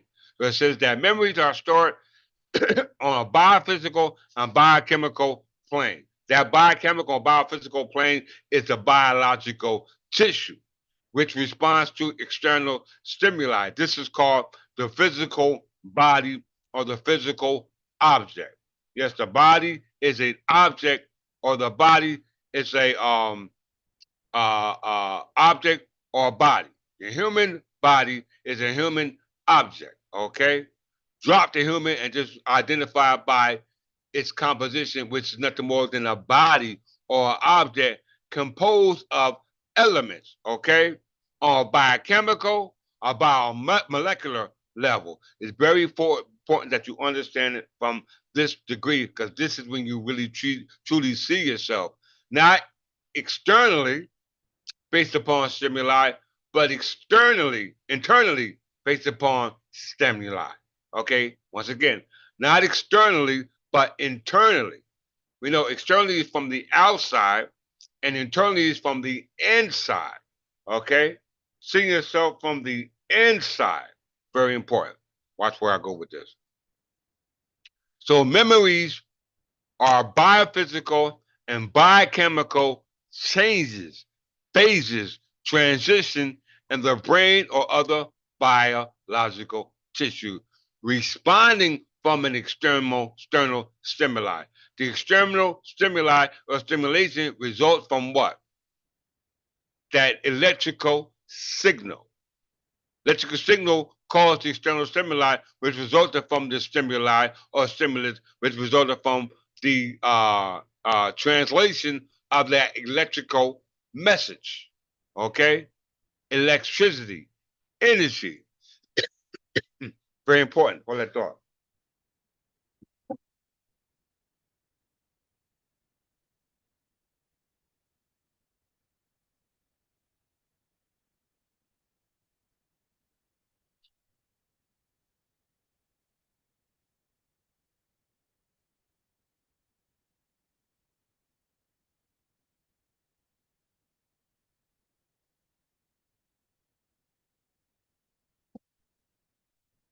So, biophysical and biochemical changes in the brains or other biological tissues. Very important for you to understand that. Because biochemical is the same as biomolecular. Okay?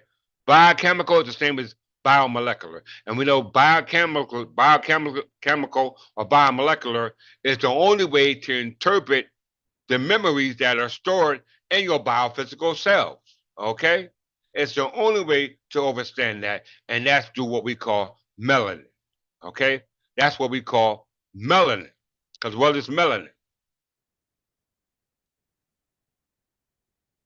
Melanin is from the ancient Greek where it means black or dark. It is a family of biomolecules organized as agglomerats or polymers, which, among other functions, provide pigment in many organisms. Melanin pigments are produced in specialized groups of cells known as melanocytes.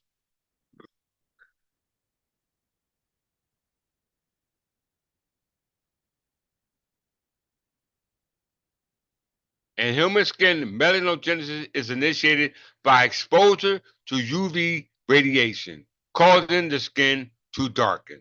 Okay, so we see that melanin came along, was created by what we call melanogenesis by way of its exposure to UV ray light. We know UV ray light is what we call uh, uh, uh, radiation, okay? Radiation from what we call light, photon light. We know photon light is energy, okay? Energy, okay? It's very important to understand that energy. And it said that melanogenesis got its start from exposure to UV radiation, okay? That's how melanin was created. We know melanin is the surface of our body, okay? Melanin is the surface of our body, which protects everything within the body. Okay? Very important for you to understand that. All right? So melanin was created through melanogenesis. What is melanogenesis?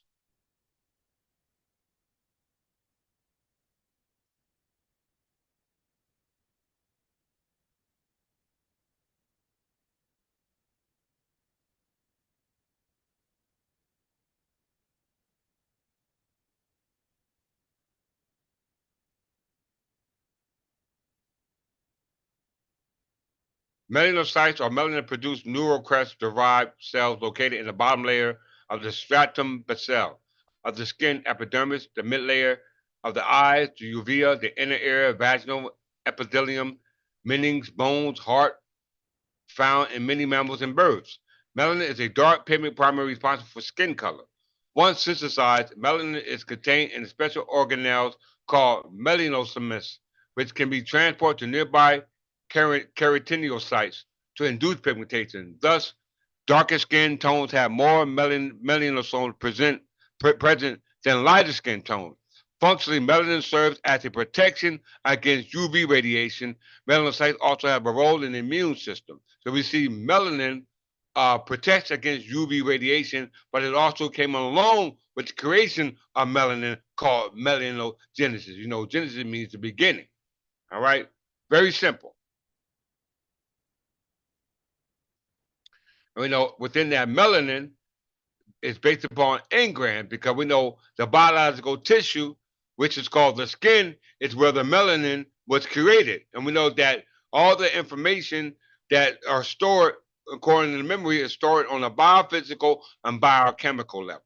Okay, and biophysical and biochemical level deals with the chemical substance that denotes what we call matter. All right, we know matter is based upon mass, volume, density. That means everything that you are made of is based upon its mass. Okay? So what is the body's mass? In order for us to understand that, we must understand our biochemical or biomolecular cell. Okay? We must understand that. So let's see. Melanin, as they said, is a biomolecule. All right? Melanin is in the family of biomolecules. What is a biomolecule?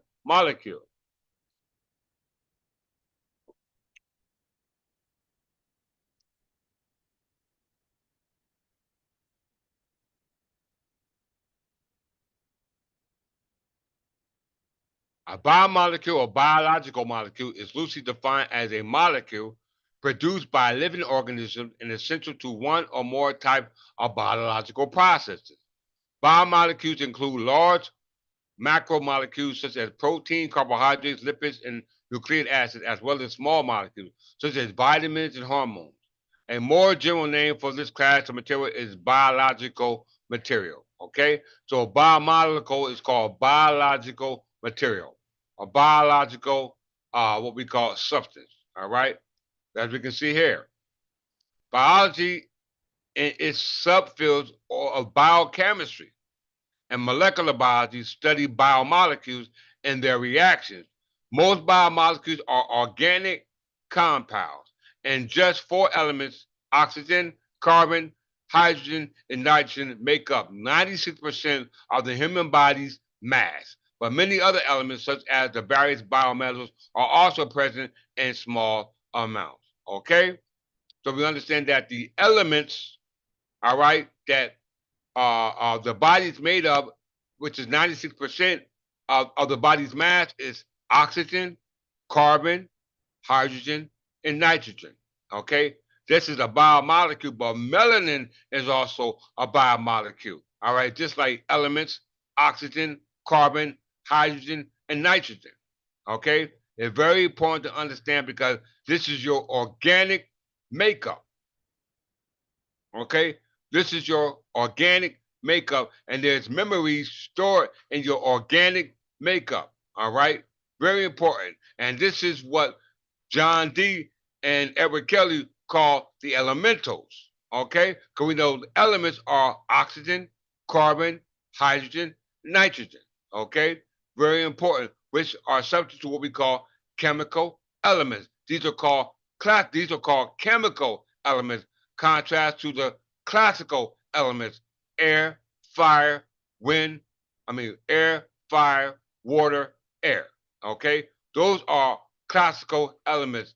Chemical elements are based upon oxygen, carbon, hydrogen, nitrogen, which makes up 96% of the human body, along with what we call melanin. Because we know that memories are stored in your biophysical and biochemical cells. All right? We know it. It said it right here.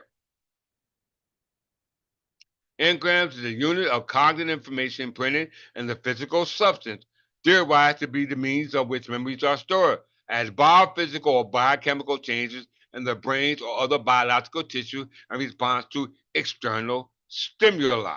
Okay, let's go to a chemical element. Let's look at this because we understand what elements are, right? Elements are based upon the classical elements we know as earth, water, air, and fire. There's only four elements. They added a fifth one to it called ether, which has yet to be not discovered but understood. Okay, just yet discovered but not understood. Very important. It takes cognitive faculties to understand ether. Okay, takes it takes cognitive faculty to understand ether. All right. We know John D didn't understand it. We know that Edward Kelly didn't understand it because the only thing they were calling upon was what they called the elemental deities or elemental beings that were known as elementals. All right, called earth, water, air, and fire. These are what they call the epitoclean elements, or called classical elements. All right.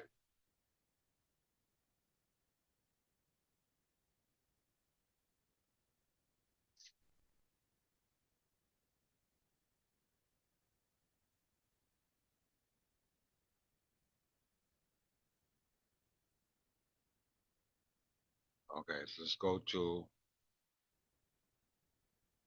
chemical elements. Very important. Chemical elements. So since we're trying to understand ourselves as elemental beings, we must understand our biochemical and biophysical selves, which is based upon the memories stored in the biological tissue. All right. We know the biological tissue, which was produced by melanin. Okay. We know melanin is one of our biomolecules. All right. We know melanin is also a biomolecule, just like oxygen, nitrogen, carbon, and all the rest of them. Okay. So a chemical element is a chemical substance that cannot be broken down into other substances by a chemical reaction. Very important. The basic particle that constitute a chemical element is the atom. You hear that? A chemical element is a chemical substance that cannot be broken down to other substances by chemical reaction. Once again, a chemical element is a chemical substance. Okay? We're talking about We're talking about what we're looking at engrams.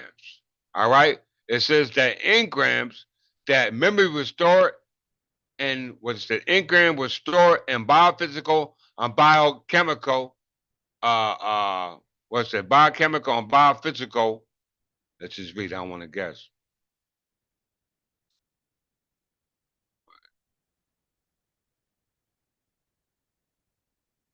Biophysical and biochemical substance in the physical substance. Engram is the cognitive information printed in the physical substance. When you're dealing with a physical substance, you got to go into what the substance is. It's the chemical substance. Okay?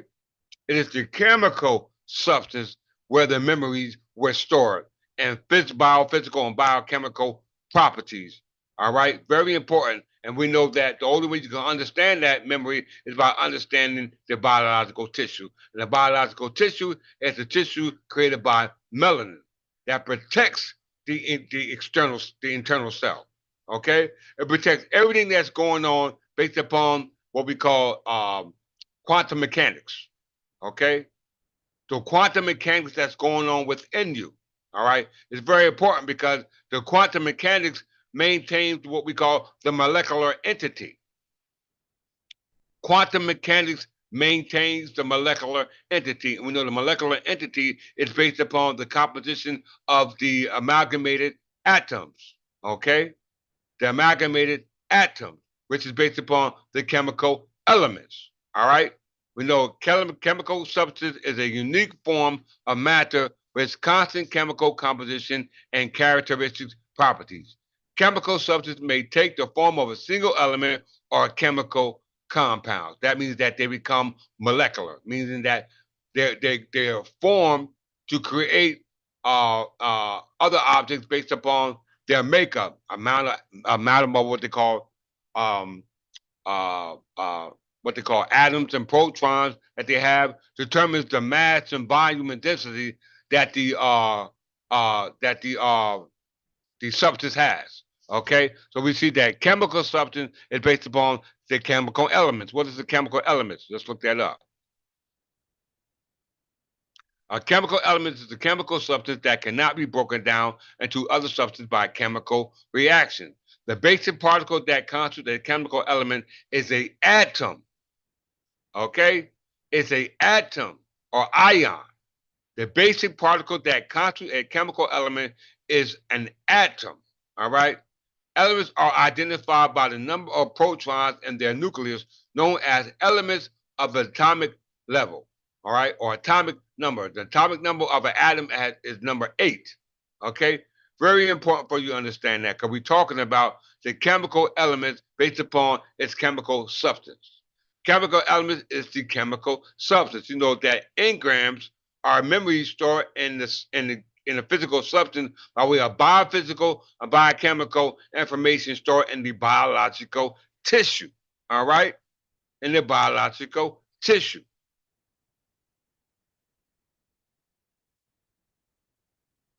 It says two or more atoms can combine to form molecules, i.e., a molecular entity.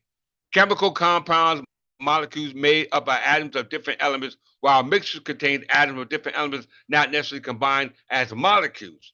Atoms can be transformed to different elements in nuclear reaction, which change the atomic number. Okay, so we're talking about chemical elements. It says almost all baryonic matter in the universe is composed of elements. You hear that? All baryonic matter. When we say baryonic matter, we're talking about things that have mass, matter, density, volume. Okay?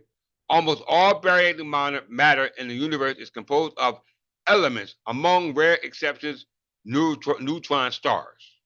When a different element undergo a chemical reaction, atoms are rearranged into a new compound held together by what they call a chemical bond. Okay? A chemical bond. So chemical elements are held together by way of what we call a chemical bond, by way of what we call um, a chemical reaction. Okay, chemical bonds come by way of a chemical reaction of the chemical element. All right, very important for you to understand that. All right, so it says that a chemical element is the only chemical element is a chemical substance that cannot be broken down in other substances by a chemical reaction. So, what is a chemical reaction? Very important for you to understand that. A chemical reaction is a process that leads to a chemical transformation of one set of chemical substances to another. When chemical reactions occur, the atoms are rearranged and the reaction is accompanied by an energy change as a new product are generated. Classically, chemical reactions encompasses change that only involve the position of electrons and the forming or breaking of chemical bonds between atoms with no change to the nucleus. no change to the element present, and can often be described by a chemical equation. This is how they come to their premises, or what they call based upon their proposition, which draws forth a conclusion based off mathematics. Mathematics is very, very important to come to this understanding about your original position. And we know mathematics deal with astronomy, and we know astronomy dealing with the stars. We know stars dealing with astronomy only come to the understanding through what we call mathematics. Okay? We discussed this all before in my prior lessons. So if you have not watched those, then you're going to be lost with this one. All right? So a chemical reaction is based upon the changes in the chemical elements, which changes the chemical substance, which results from a chemical, which results in a chemical bond. All right. So let's go through classical element, chemical element, and chemical reaction, and chemical substance, and chemical bond one more time before we move forward. So a classical elements is an element that, what's the classical elements are the elements known as earth, water, air, and fire, and later ether, okay, which were proposed to explain the nature and complexity of all matter, all baryonic matter, okay, in terms of a simpler substance. Very important.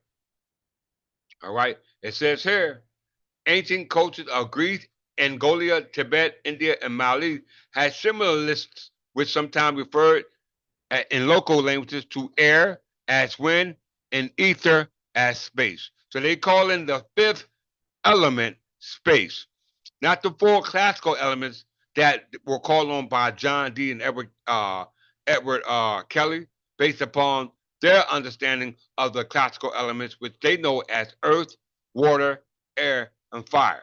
Okay, they didn't know about ether. Okay, because ether created the place to put all matter in. Because ether is synonymous or equivalent to what we call space. Okay, it's equivalent to what we call space.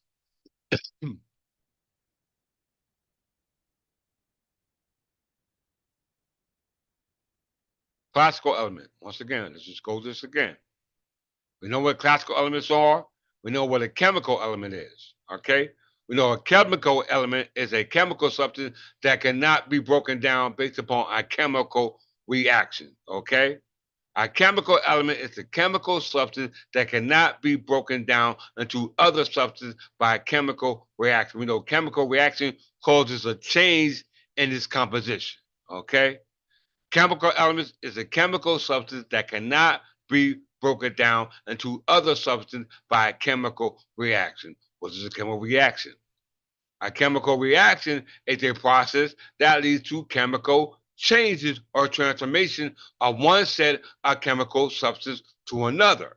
So chemical elements cannot be changed by a chemical substance by a chemical reaction, but a chemical reaction can change the chemical substance by way of a chemical transformation, which is caused by what we call a chemical bond.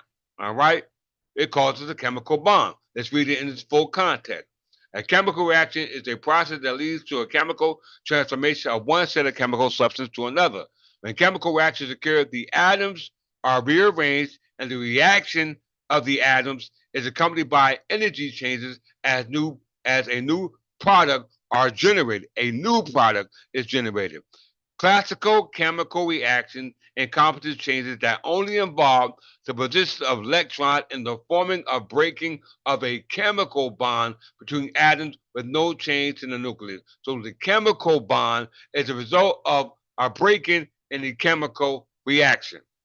Once again, a chemical reaction results in the breaking of a chemical bond. Okay? A chemical bond based upon the changes in the chemical element. Okay? Based upon changes in the chemical element. All right? Very important for you to understand that. I'm not just making up, we just read it. What is a chemical bond? Chemical bond is association of atoms or ions to form molecules, crystals, and other structures. The bond may result from electrostatic force between opposite charges ions as ionic bonds due to sharing of electrons as a covalent bond or something combination of these effects. Chemical bonds are described as having different strengths. There are strong bonds or primary bonds such as covalent ionic and metallic bonds, and weak bonds, or secondary bonds such as dipole interaction and London dispersion forces or hydrogen bonding. All we are concerned about is the chemical bond, okay? The chemical bond as a result of the change in the chemical substance based off the change in the chemical element. Some some changes of elements is based upon the change in the molecular structure. We know the change in molecular structure is resulted from the change in the atom or ion. Okay. Prior to those changes, the chemical element does not change based upon what they call a chemical reaction. Very important for you to understand that. So, what is a molecular entity? Okay, because we don't get a molecular entity then you have until you have a change in the atoms. Okay, you don't have a molecular entity until you have a change in the atoms because the molecular entity is a product of the atoms. We know the product of the atoms is a result of what we call chemical substances resulting from a chemical element. Okay, from a chemical element. All right, and we know chemical elements can either be one single element or organic compound. Let's read it again. I'm not making this up.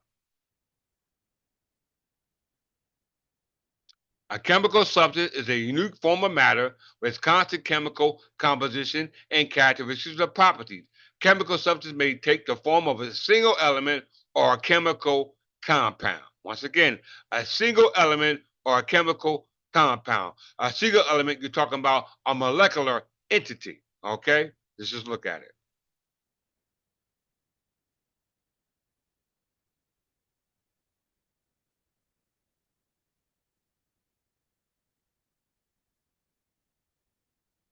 In chemistry and physics, a molecular entity or chemical entity is any constitutionally or isotopically distinct atom, molecule, ion, ion pair, radical ion, complex, conformer, or ATC, identifiable as a separately distinguishable entity.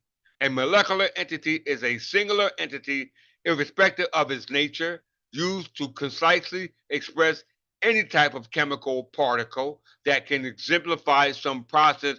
For example, atoms, molecules, ions, etc., can undergo chemical reactions. Once again, a molecular entity in chemistry and physics is a molecular entity or chemical entity and is constitutionally isotopically distinct atom, molecule, ion pair, radical ion complex conformer, identifiably as separately distinguishable entity, distinguishably separate entity.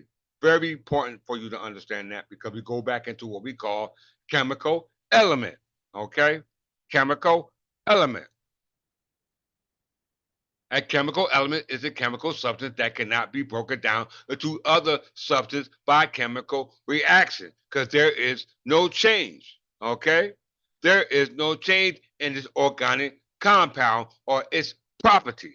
All right? We must understand that. Let's move forward within this lesson. So we've seen the classical elements that John Dee and Eric Kelly was called upon based upon earth, fire, air, and water. Okay? But there's another classical element that has yet to be defined, which we call ether. And we know that ether, based off the classical element, created space to put those classical elements that you call air, fire, uh, uh, uh, earth, fire, water, and earth. Earth, fire, water, and air. Okay, then there's a fifth one called ether. Very important. Let's look up ether as a classical element. Not the other elements known as the classical elements, or what they said, fire, earth, water, air, fire. These are, in the eyes of John Dee and Edward Kelly, these are called elemental beings. These are called elemental beings, but they're only calling on the elemental beings dealing with earth, water, air, and fire, which is responsible for all matter, which is composed of all matter here on this planet. All right? We understand the classical elements, which are nothing more than biomolecules, okay? Nothing more than what we call biomolecules, which create organic compounds. We know that melanin is a biomolecule, all right, and we know that engrams. We know that engrams are memories stored in biological tissue, okay, biological tissue. Engrams are information printed in the physical substance, or i.e., chemical substance, derived to be a means by which memories are stored in biochemical changes in the brain or the body or other biological tissue in response to external stimuli. We know that the biochemical is based upon the chemical changes in our cells, based upon the chemical elements, chemical reactions, chemical substance, and chemical bonds. Those terms must be appropriated in understanding this lesson. Okay? Very important. Ether.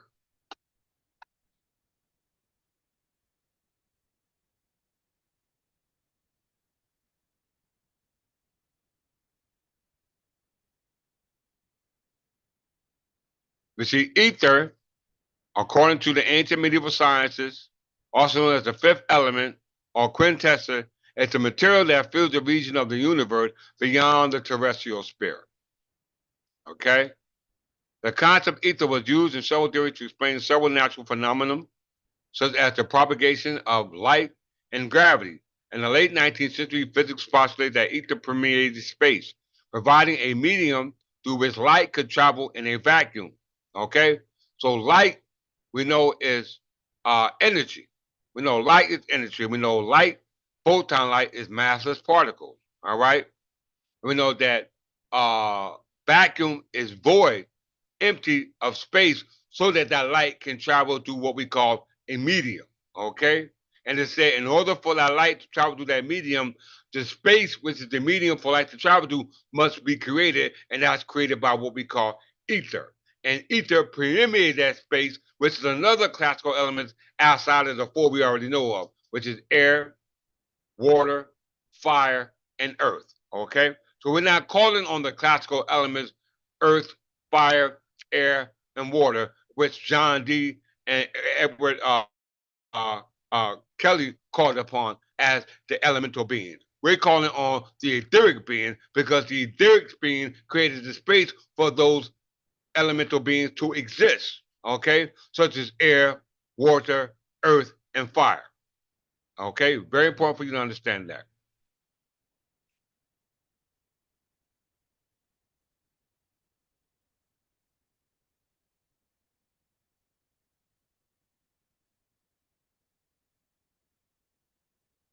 Quantum chemistry. We understand quantum elements, quantum uh uh no parts. So we understand chemical elements, chemical bonds, chemical substances, as well as a chemical reaction. Okay. Let's deal with the chemical element before the chemical reaction. Okay. That changes the chemical substance, i.e. the makeup. Okay. But it's based upon chemical reaction. You must understand quantum chemistry. Quantum chemistry is also called molecular quantum mechanics, which is a branch of physical chemistry focused on the application of quantum mechanics to quantum mechanics to chemical systems, particularly towards the quantum mechanical calculation of electrical contributions to physical and chemical properties of molecules, materials, and solutions at an atomic level. Okay? At an atomic level. These calculations include systematically apply approximation and then to make calculation computationally feasible while still capturing as much information about important contributions to compute wave functions as well as observable properties such as structure, spectra, and thermodynamic properties. So all this takes a thought experiment. Yes, a thought experiment through mathematical proof based off understanding quantum chemistry through quantum mechanics based upon understanding subatomic particles, which is based upon atoms, which creates molecules, which create the material or the substance that we now exist in on this plane. All right, called a chemical substance, okay, or a physical substance. Okay, so we understand that engrams are once again memories stored in the physical substance by way of biophysical and biochemical. Let's just read it again. Biochemical and biophysical changes in the brain or other biological tissue in response to external stimuli. Outside stimulation. Okay, very important to understand your biophysical and biochemical self based upon the interaction that the molecular entity have uh, uh, on the molecular entity that we are made of in regard to our chemical self that we're composed of. Okay, very important to understand that you are not necessarily your chemical composition. Okay, your chemical composition is based upon the chemical changes that are taking place within the chemical substances. Okay, the chemical substances are held together by way of what we call the chemical bond, and the chemical bonds rooted in what we call the chemical elements, based upon what we call, what's that word? Classical elements. Okay, classical elements. Let's see where I'm going with this.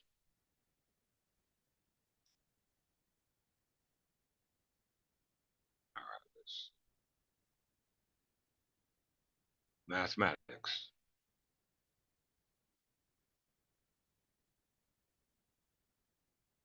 Mathematics is a field of study that discovers and organizes methods, theories. So all the theories that John D. and Edward Kelly were trying to theorize in regards to the sciences that they're used, and the science that they so-called used was that of what we call mathematics.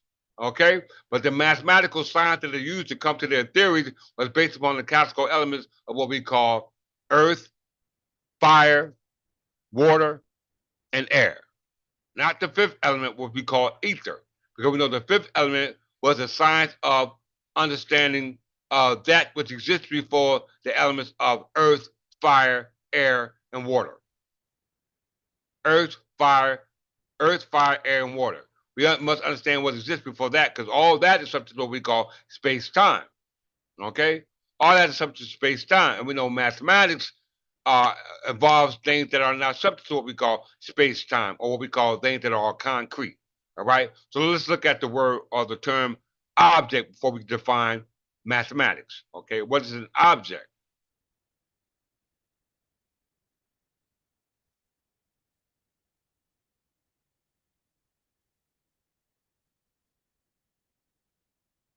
In metaphysics, the distinction between the abstract and concrete refers to a divide between two types of entities. When we're talking about these entities, we're talking about these elemental entities or these molecular entities. That's what we're talking about. These objects, all right, these bodies, all right, because the human body is can be consumed to be considered to be an abstract body or a concrete body. Okay, if you're saying a concrete body, then you're dealing from your outlook based upon its makeup. Okay, which is mass, which is based upon its biomolecular structure or biochemical structure. We're dealing with it from the abstract. You're not dealing from the biochemical or bio molecular structure. You're dealing from the state of the makeup before that structure was created. All right, and you're dealing with it from ether. All right, the state of ether, the state of that state of existence before space was created. Okay, it said in metaphysics, the distinction between abstract and concrete refers to the divide between two types of entities. Many philosophers hold that the difference has fundamental metaphysical significance. Examples of concrete objects include plants, human beings, and planets, while things like numbers, sets, and propositions are abstract objects. Okay? Number, sets, propositions are abstract objects. Very, very, very important to understand your true self. All right. To understand why John D. and Edward Kelly was so infatuated with what we call the Renaissance magic that was being taught at that particular time. And the Renaissance magic that was being taught at that particular time was based upon the English language. Okay, the English language, because The English language invokes the English uh, uh, uh, history, the English laws, the English customs that we forgot. Okay, out of mind, out of sight. Okay, so we're trying to find out how to bring these things back into existence. That's understanding your true makeup. And your true makeup is the origin where you started from your original position, which is only be understood through what we call a thought experiment. And the thought experiment is through understanding mathematics, because mathematics is defined as astronomy. Okay, astronomy, we know astronomy deals with cosmology, the study of the stars. Okay, that's what Edward Kelly was studying. That's what John Dee was studying. That was the language, okay, of the gods, the language of the stars. Very important, because we know that the angels were the ones who descended down from the stars. Very important for you to understand that. Mathematics is the field of study that discovers the organized methods of theories and theorems that are developed and proved for the needs of empirical science and mathematics itself.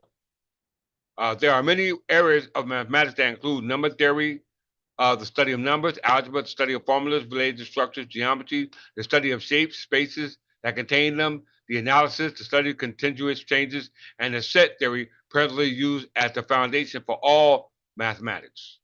Mathematics involves the description of manipulation of abstract objects. Abstract objects are what we call mathematical objects that consist of either abstraction, hold that thought.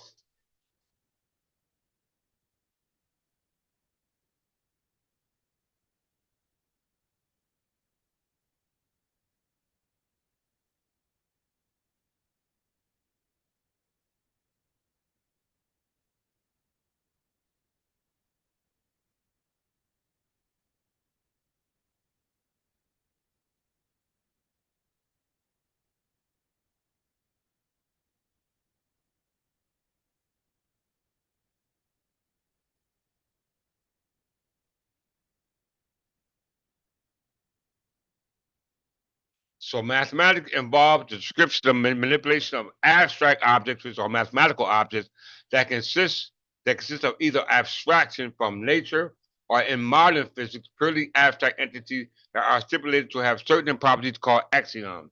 Axioms are called premises. All right, very important. So we understand what John Dee and Edward Kelly was using in regards to the Renaissance magic was based upon understanding what we call elements.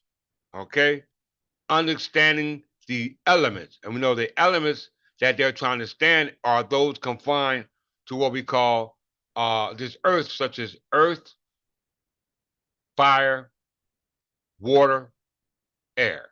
Okay, these are the elements that they were trying to communicate with, because we know that these are the elements that make up our biochemical or biomolecular cells. All right, these are the elements that we are composed of. All right, we just read it in biochemical or biomolecular. All right, let's just read it again.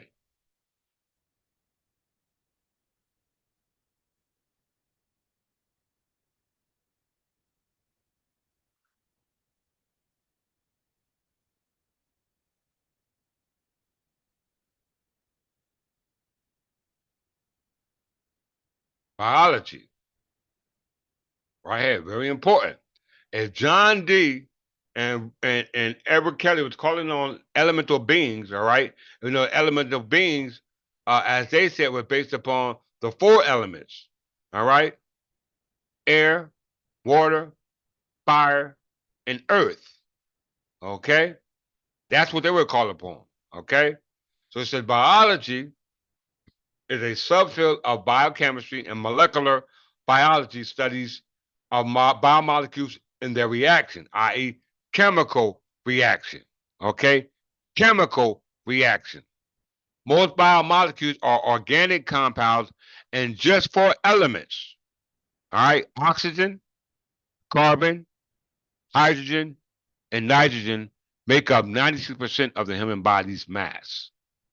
Okay? So if this is what John Dee and Edward Kelly was calling upon based upon elements, okay, that was subject to these uh, uh, uh, compounds such as oxygen, carbon, hydrogen, and nitrogen, which makes up to 96% of the human body's mass, then they were calling on elements that exist within this terrestrial sphere. Okay? Because they all exist within the body, and it makes up 96% of the human body. But we know that the human body is concrete. Okay? It's not abstract. Okay, we want to look understand the abstract body, the body that we can't see, the body that doesn't have the mass composed of these elements such as oxygen, carbon, hydrogen, and nitrogen. We must see ourselves in the light of that makeup. Okay, that understanding of ourselves. Okay, we understand engrams are what memories stored in our biological tissue by way of biophysical and biochemical changes by way of what we call biological tissue. Okay? Biological tissue. Let me read it again. There's a lot of stuff I got to remember, so I got to keep going back to it. Engrams are units of cognitive information imprinted in the physical substance, i.e., chemical substance. Once again, physical substance or chemical substance. The physical substance is the surface, the skin. Okay? All right? The physical substance is the skin, i.e., the biological tissue where the biochemical and biophysical changes take place. Okay? Once again, the biological tissue is the physical substance where the chemical transformation takes place. Okay? Because the chemical substance is based upon the physical substance that are taking place inside ourselves on the biological level. Okay?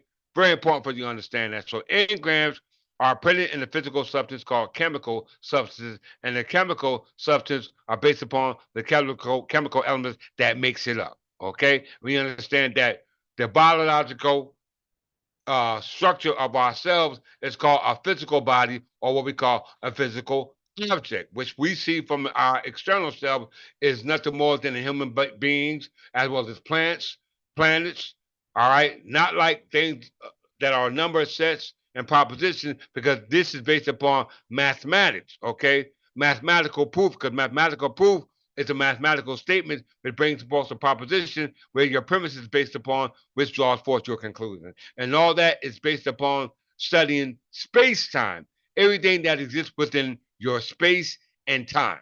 We know ether does not exist within space and time because ether created space and time. Okay? Where light can travel through by way of what we call vacuum. We know that the original classical elements such as air, water, earth, and fire are based upon the original classical elements that are distinct from ether that they're trying to call a classical element, but they didn't understand that classical element because of its properties, okay? Its composition, all right? Very, very important because as we said, a noun is a person, place, or a thing. In order for that person, that human being to be put there, in order for that thing to be put there, that plant, that planet, as well as everything on it, that place had to be there. Okay? That place had to be there for that thing and that person, human being, to evolve. And we know human beings were the last thing that took place in the state of evolution because plants, animals, and everything else were created first. The human being was created last, and they all exist within that place. But in order for them to exist, that place had to exist. Okay? And without that place, none of them would exist. And that place only came about by way of what we call that space. And that space was subject to what we call space time. Okay? So that's not abstract space. That's called concrete space. That which can be seen, felt, observed. Okay? Very important for you to understand that. All right, as I draw my conclusion, we said that in metaphysics, the distinction between abstract and concrete refers to a divide between two types of entities. Okay? Two types of entities. the concrete entities and the abstract entities. Very important. The abstract entities and concrete entities. We know that the concrete entities that were called upon were the ones that John D. and Edward de Kelly was calling upon, because they were calling upon those entities dealing with earth, water, fire, air, and all those elements are confined to this what we call terrestrial sphere. All right, not just this terrestrial sphere, but all things are subject to what we call 3 dimension. Okay, there is no general consensus as to what the characteristic marks of concreteness and abstractness are. Popular suggestions include defining the distinction in terms of the difference between one existence inside or outside of space-time. Ether exists outside of space-time, still occupying space because it was there before the space that exists in what we call space-time got there. 2, having causes and effects or not. 3, having contingent or necessary existence. 4, being particular or universal. And 5, belonging to either the physical or the mental realm or to neither. Okay? Once again, belonging to either the physical realm or the mental realm. Mental and physical faculties are 2 different things. The physical faculty is based upon senses. The mental faculty is based off cognitive or conscious mental faculties. Very important. All right. So with that in mind, let's go back and define in closing what we call objects.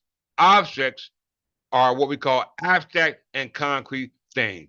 Abstract things are called numbers, sets, proposition, where concrete things are called plants, human beings, and planets. Okay? And those all exist inside what we call space time.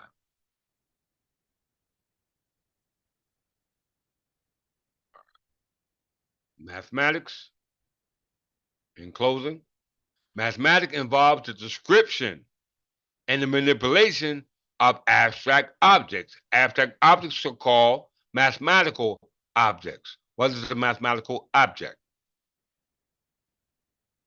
A mathematical object is an abstract concept arising in mathematics, and the usual language of mathematics, an object is anything that has been or could be formally defined, and with which one may do deductive reasoning and mathematical proof. This is called a proposition, meaning it's an abstract thing, because mathematics means proposition. Typically, mathematical objects can be a value that can be assigned to a variable and therefore can be involved in formulas. So, what is your formula for solving problems? All right. What is your formula for solving the problem that you are part of? All right. You must have an equation. Okay. So, mathematical object is based upon abstract objects. Okay. And abstract objects are objects that are dealing with things outside of space and time. Okay. Things outside of space and time. Mathematical involves the description and manipulation of abstract objects that consist of either abstraction from nature or in modern mathematics, purely abstract entities, not concrete entities, but abstract entities. We know the concrete entities are the entities that are based upon the elements that were called upon by John D. and what we call uh, uh, Edward Kelly. And they're dealing with the classical elements of earth, fire, water, and air. We're not calling upon those entities. We're calling upon the entities that are composed of what we call ether, okay, that does not exist in what we call 3 dimensional space and time. All right? The only way you can understand this is do thought experiment by understanding abstract objects or mathematical objects do by way of what we call abstraction. What is abstraction? And closing. Abstraction in mathematics is the process of extracting the underlying structure, the frame of reference, okay? Patterns or properties of a mathematical concept. And we know mathematical concepts are an idea. Removing any dependence on the real world objects with which it might originally have been connected. So we're talking about removing ourselves from the 3 dimensional world, which is something what we call time and space, to a 4th dimensional world that's not subject to time and space through abstraction based upon mathematics of abstract objects. And the abstract object is the 4th dimension. A fourth dimension is the extension of the third dimension, but not subject to space and time. This is what John Dee and Edward Kelly was trying to do. They were trying to make their connection to what we call abstract objects, but not using abstract concepts. Okay, abstract ideas, because their thought experiment was things upon based upon a frame of reference or a way to be able to determine their theories. Okay, and we know that was concrete because they know we said plants, animals, planets, all concrete things. All right, and in closing,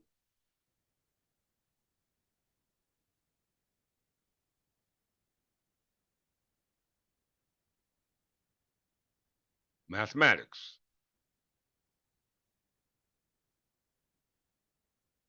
The words mathematics come from ancient Greek, meaning that which is learned, what one gets to know. Hence, also study and science.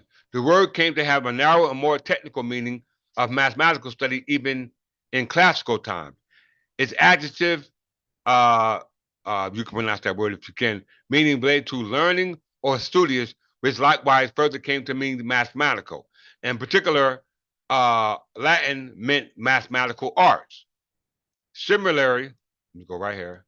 In Latin and English until about the 1700s, the term mathematics more commonly meant astrology or sometimes astronomy rather than mathematics. The meaning gradually changed to its present one from about the 1500 to 1800. That's through what we call the Renaissance era, dealing with their interpretation of what we call magic that was done by John Dee and what we call Edward Kelly. All right, based upon their magic, based upon their understanding of what we call the classical elements. And the classical elements are not the elements that we are defining, because they're defining things that are subject to the three-dimensional world, and we're defining things that are subject to the fourth dimensional world, which is not subject to what we call space and time. Okay? And space and time. Let me make sure I covered everything.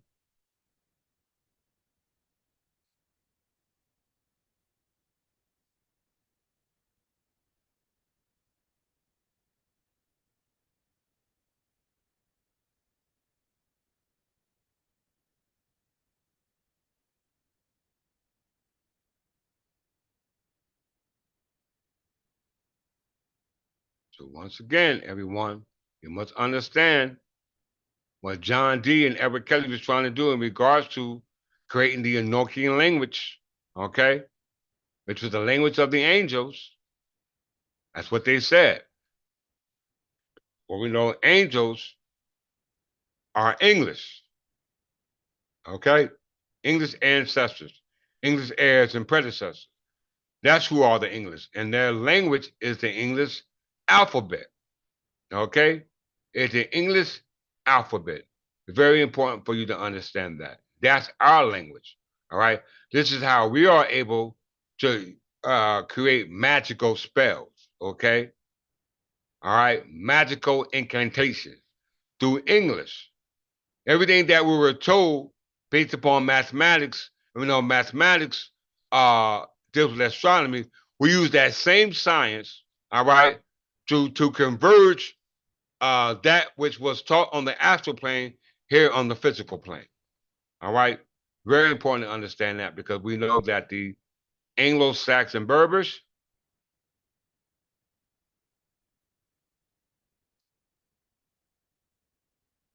let's see, the Berber Latin alphabet is the version of the Latin alphabet used to write the Berber language. It was adopted in the 19th century using varieties of letters.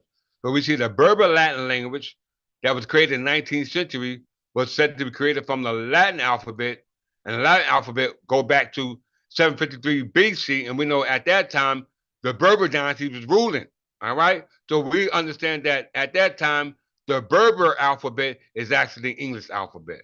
Okay, the Berber alphabet is actually the English alphabet, because we know that according to the 1911 encyclopedia, the Berbers were in fact and indeed the Anglo-Saxons. And I'll close on that 1911 encyclopedia.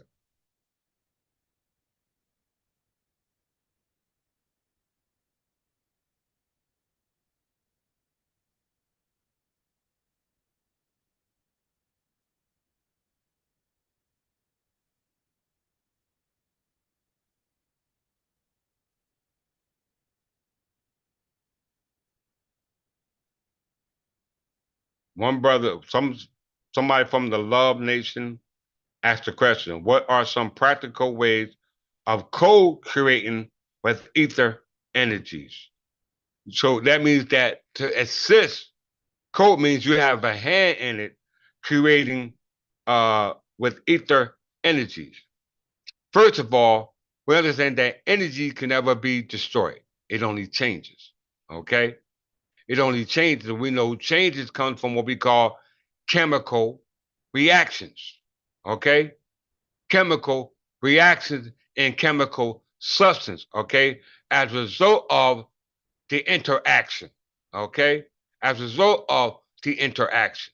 And we know the interaction is based upon understanding chemical elements. Okay? Chemical elements. And we said that chemical elements are what? Chemical elements is the chemical substance that cannot be broken down into any other substance by a chemical reaction. You're going through a chemical process right now. Right now.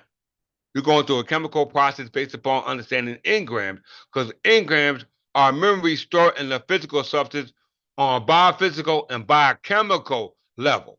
Okay? Once again, engrams.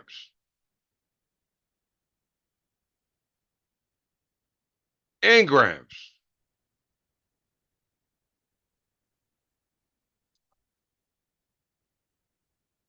Engrams is a unit of cognitive information imprinted in physical substance. Physical substance, as we know it, is the chemical substance. Okay? The physical substance, as we know it, is the chemical substance. Very important because it said theorized by which means memories are stored. You know what memories are? Memories are the past. And past is subject to what we call time. All right? Just like the present is subject to time. Just like the future is subject to time. We know that ether is not subject to time because time is subject to or confined to what we call space. Okay? And we know that that space is confined to what we call matter. And we know that chemical substance is a form of matter. Okay? All right, a form of matter. We know ether is a form of matter, but not dense matter, volume, or what we call a mass. We know that ether is called antimatter.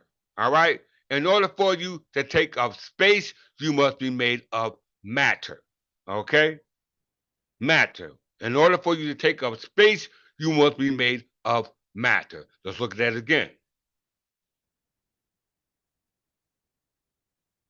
Chemical substance, we know engrams are information printed in a physical substance, thereby to be the means by which memories, y'all, memories, what is a memory? You must have the memories of your true original position in order to make the transition. Memories is a faculty of the mind by which data or information is encoded, stored, and retrieved when needed.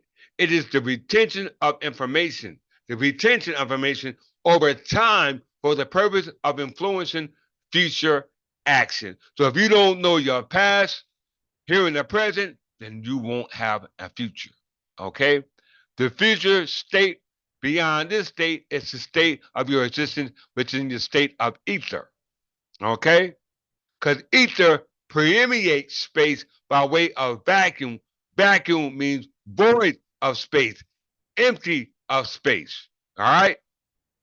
Empty of space. So memory is a faculty of the mind. Close your eyes and all you see is empty space, not seen with your physical eyes, but seen with the mind eye, the mental eye. Memory is the faculty of the mind by which data, information is encoded, stored, and retrieved when needed. So somebody stored this memory inside your mind, your consciousness. You didn't put it there. Who put it there? Melanin. Melanin put that information there because melanin acts as a transducer. All right. And melanin converts energy just like chlorophyll in plants. Chlorophyll in plants causes light. All right. Light to go through a chemical reaction by what we call photosynthesis, just like melanin does to us. Melanin was created through what we call melanogenesis by way of its connection to the UV ray lights, okay, which protects not only the human body but the human skin, because we know that that information was stored in the human skin called what we call biological tissue, where the memories of who you were and where you came from was encoded and stored based upon your now understanding of immortality, which is a past event. You came from immortality because you were here before the place was created. You were here before the thing was created. You was here before that person was created. You call a human being because human body is nothing more than a physical body or physical object taking up space and time. Okay? Taking up space and time. We know energy comes from or results from potential energy, what they call kinetic energy, is based upon what we call the quantum self. The quantum self, which means you must understand quantum chemistry because quantum self is the minimum part of any physical object or physical property. Okay? We must understand that. In closing, melanin, I'm sorry, we understand memory is a faculty of the mind by which retrieving data or information is encoded. So the information encoded in your mind must be retrieved, okay? It must be retrieved. It said the retention of information over time for the purpose of influencing future actions, all right? Stimulus, stimuli, okay? A response. If past events cannot be remembered, did y'all hear this? It will be impossible for language, relationship, or personal identity to develop. Memory loss is usually described as forgetfulness or amnesia. So most of you have amnesia because you don't remember yourself. Okay?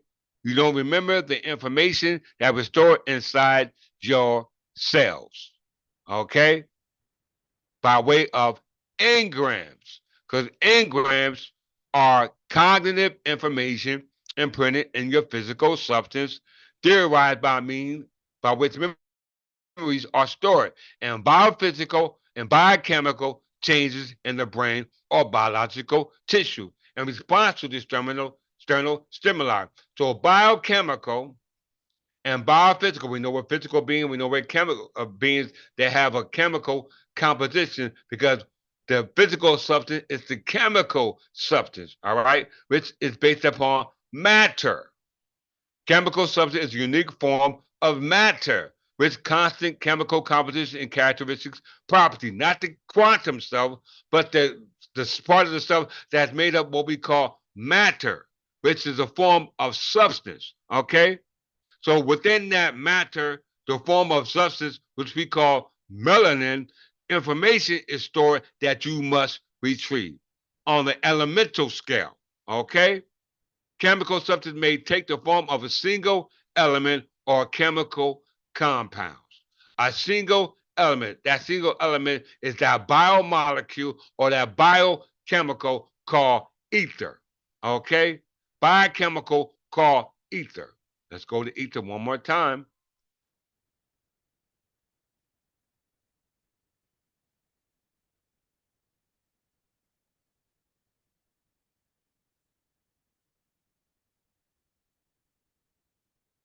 The word in Homeric Greek means pure, fresh air, or clear sky.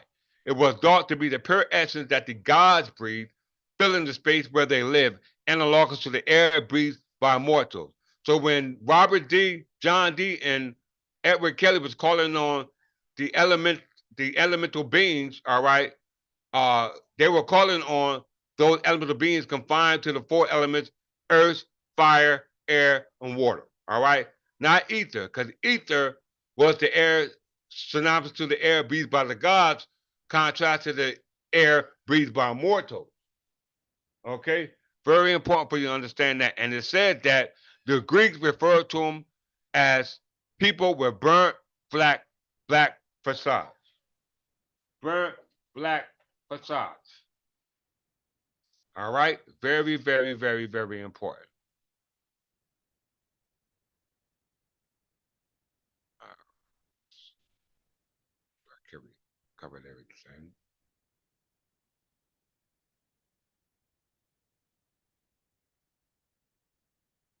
Yeah, I think I did. Okay, so when you're dealing with magic, okay, you're dealing with magic, you better understand what incantations you are doing out there. Okay?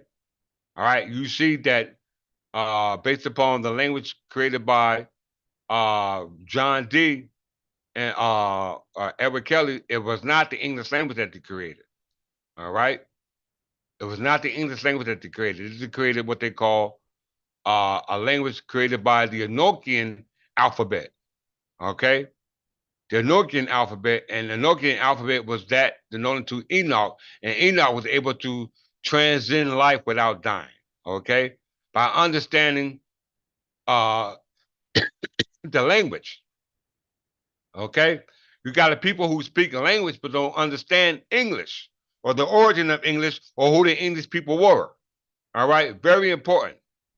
You must understand that according to the 1911 encyclopedia, the Anglo-Saxon Berbers were the ones who originated the English language. All right. Very important. And those were the only people who existed to what we call time immemorial. Okay. We understand going back to 1 BC in closing,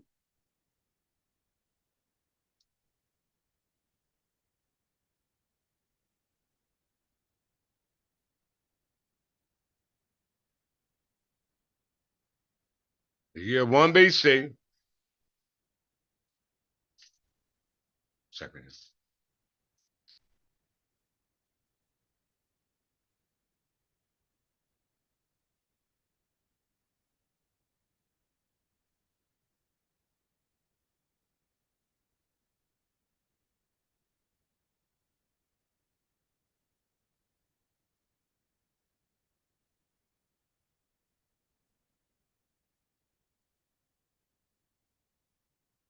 so once again, very important.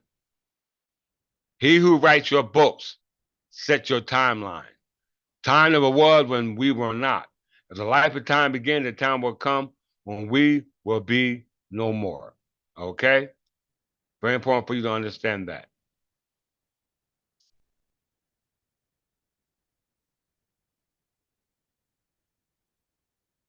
Physical object. It's the last thing we'll talk about.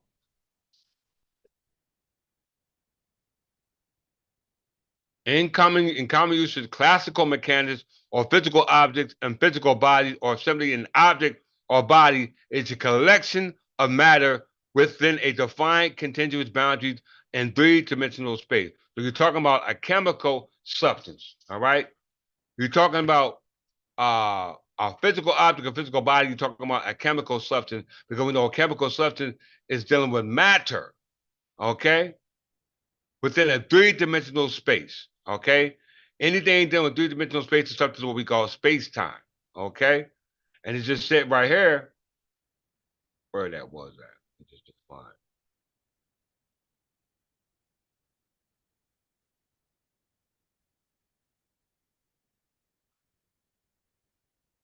Where is it?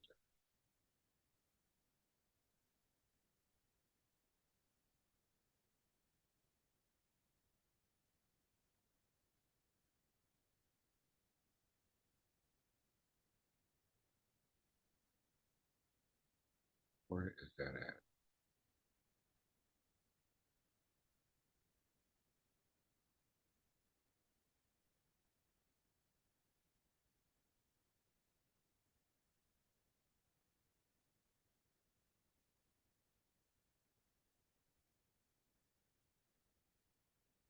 Where is that?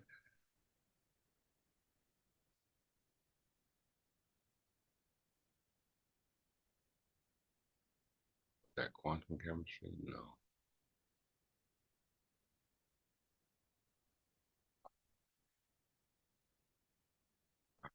Right here. All right.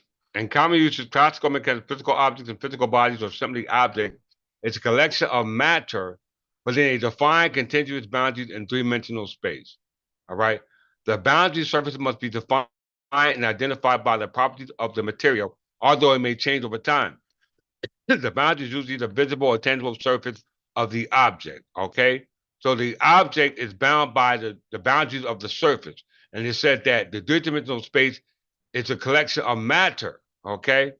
We know matter, we're talking about the same thing dealing with the chemical substance of matter.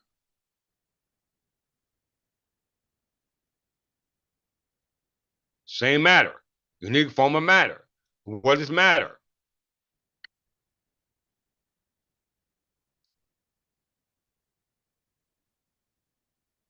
In classical physics and clothing and general chemistry, matter is a substance, all right, that has mass and takes up space having volume. We're talking about classical elements that are subject to a chemical reaction and that those chemical elements which are subject to a chemical reaction. Okay, we know that those that are not subject to chemical reaction are as what we call our mixture. Those that are called inert forces. Okay, it says in classical physics and general chemistry, matter is any substance that has mass and takes up space by having volume. All everyday objects that can be touched are ultimately composed of atoms. We know atoms create molecules, and we know molecules create molecular entities. We know which are made up of interacting subatomic particles. We know subatomic particles are particles below the atomic level. Okay. And everyday as well as scientific uses, matter generally includes atoms and anything made up of them, and any particles of combination of particles that act as if they have both rest mass and volume. Okay. Rest mass is 0 point energy. Okay. Massless, 0 point energy. However, it does not include massless particles such as photons or other energy phenomena or waves such as light or heat. Okay? Matter in various states, also known as phases. This includes classical everyday phases such as solid, liquid, gas. For example, water exists as ice, liquid, water, and gaseous states. That means that there's no chemical reaction. There's a mixture, but no chemical reaction. But other states are possible, including plasma, Bose-Einstein condensate, Fermionic condensate, and quark-Pluton plasma, whatever they mean. So we know that classical physics and general chemistry, matter is a substance that has mass, volume, and takes up space. Okay? Very important for you to understand that. All right? But ether, as the classical elements, does not take up space. It creates space. Okay? Create space by way of vacuum. Once again, in the late 19th century, physicists postulated that ether permeated space, providing a medium through which light can travel in a vacuum. Vacuum means what? Void of space. In closing, vacuum is space devoid of matter. Okay? Space devoid of matter. It's derived from the Latin adjective vacuum, meaning vacant or void. So if vacuum is void of space and matter, you're not talking about the density or the volume on the mass. You're talking about voidness of matter, okay, which is called antimatter. Antimatter is called ether, okay? Free space, okay? In order for there to be free space, there must be ether, okay? There must be ether.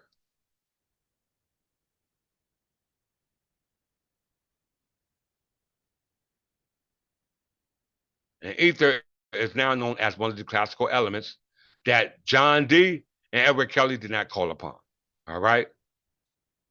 They did not call upon these deities, all right? We are. We're calling upon the elemental beings, all right? They're not composed of those elements that are confined to the terrestrial spirit. All right. That is something what we call space time. We're calling on those entities that created the space time and with those elements that John Dee and Edward Kelly called upon, which were those who were cast out of the heavens. Those were the demonic beings, not the benevolent beings who were always a part of the angels. We know angels descended from God, which are unchangeable. Okay? So if you want to be a part of God's kingdom, you want to become an angel, which is a messenger, then take heed to the message. All right? Take heed to the message. I hope this message was clear for all those. In regards to the sound of my voice, you must understand chemical elements, chemical substances, chemical bond. You must understand that, all right, in order to understand what it is that's going on inside yourself. So with that, I greeted you as I greeted you, and as always,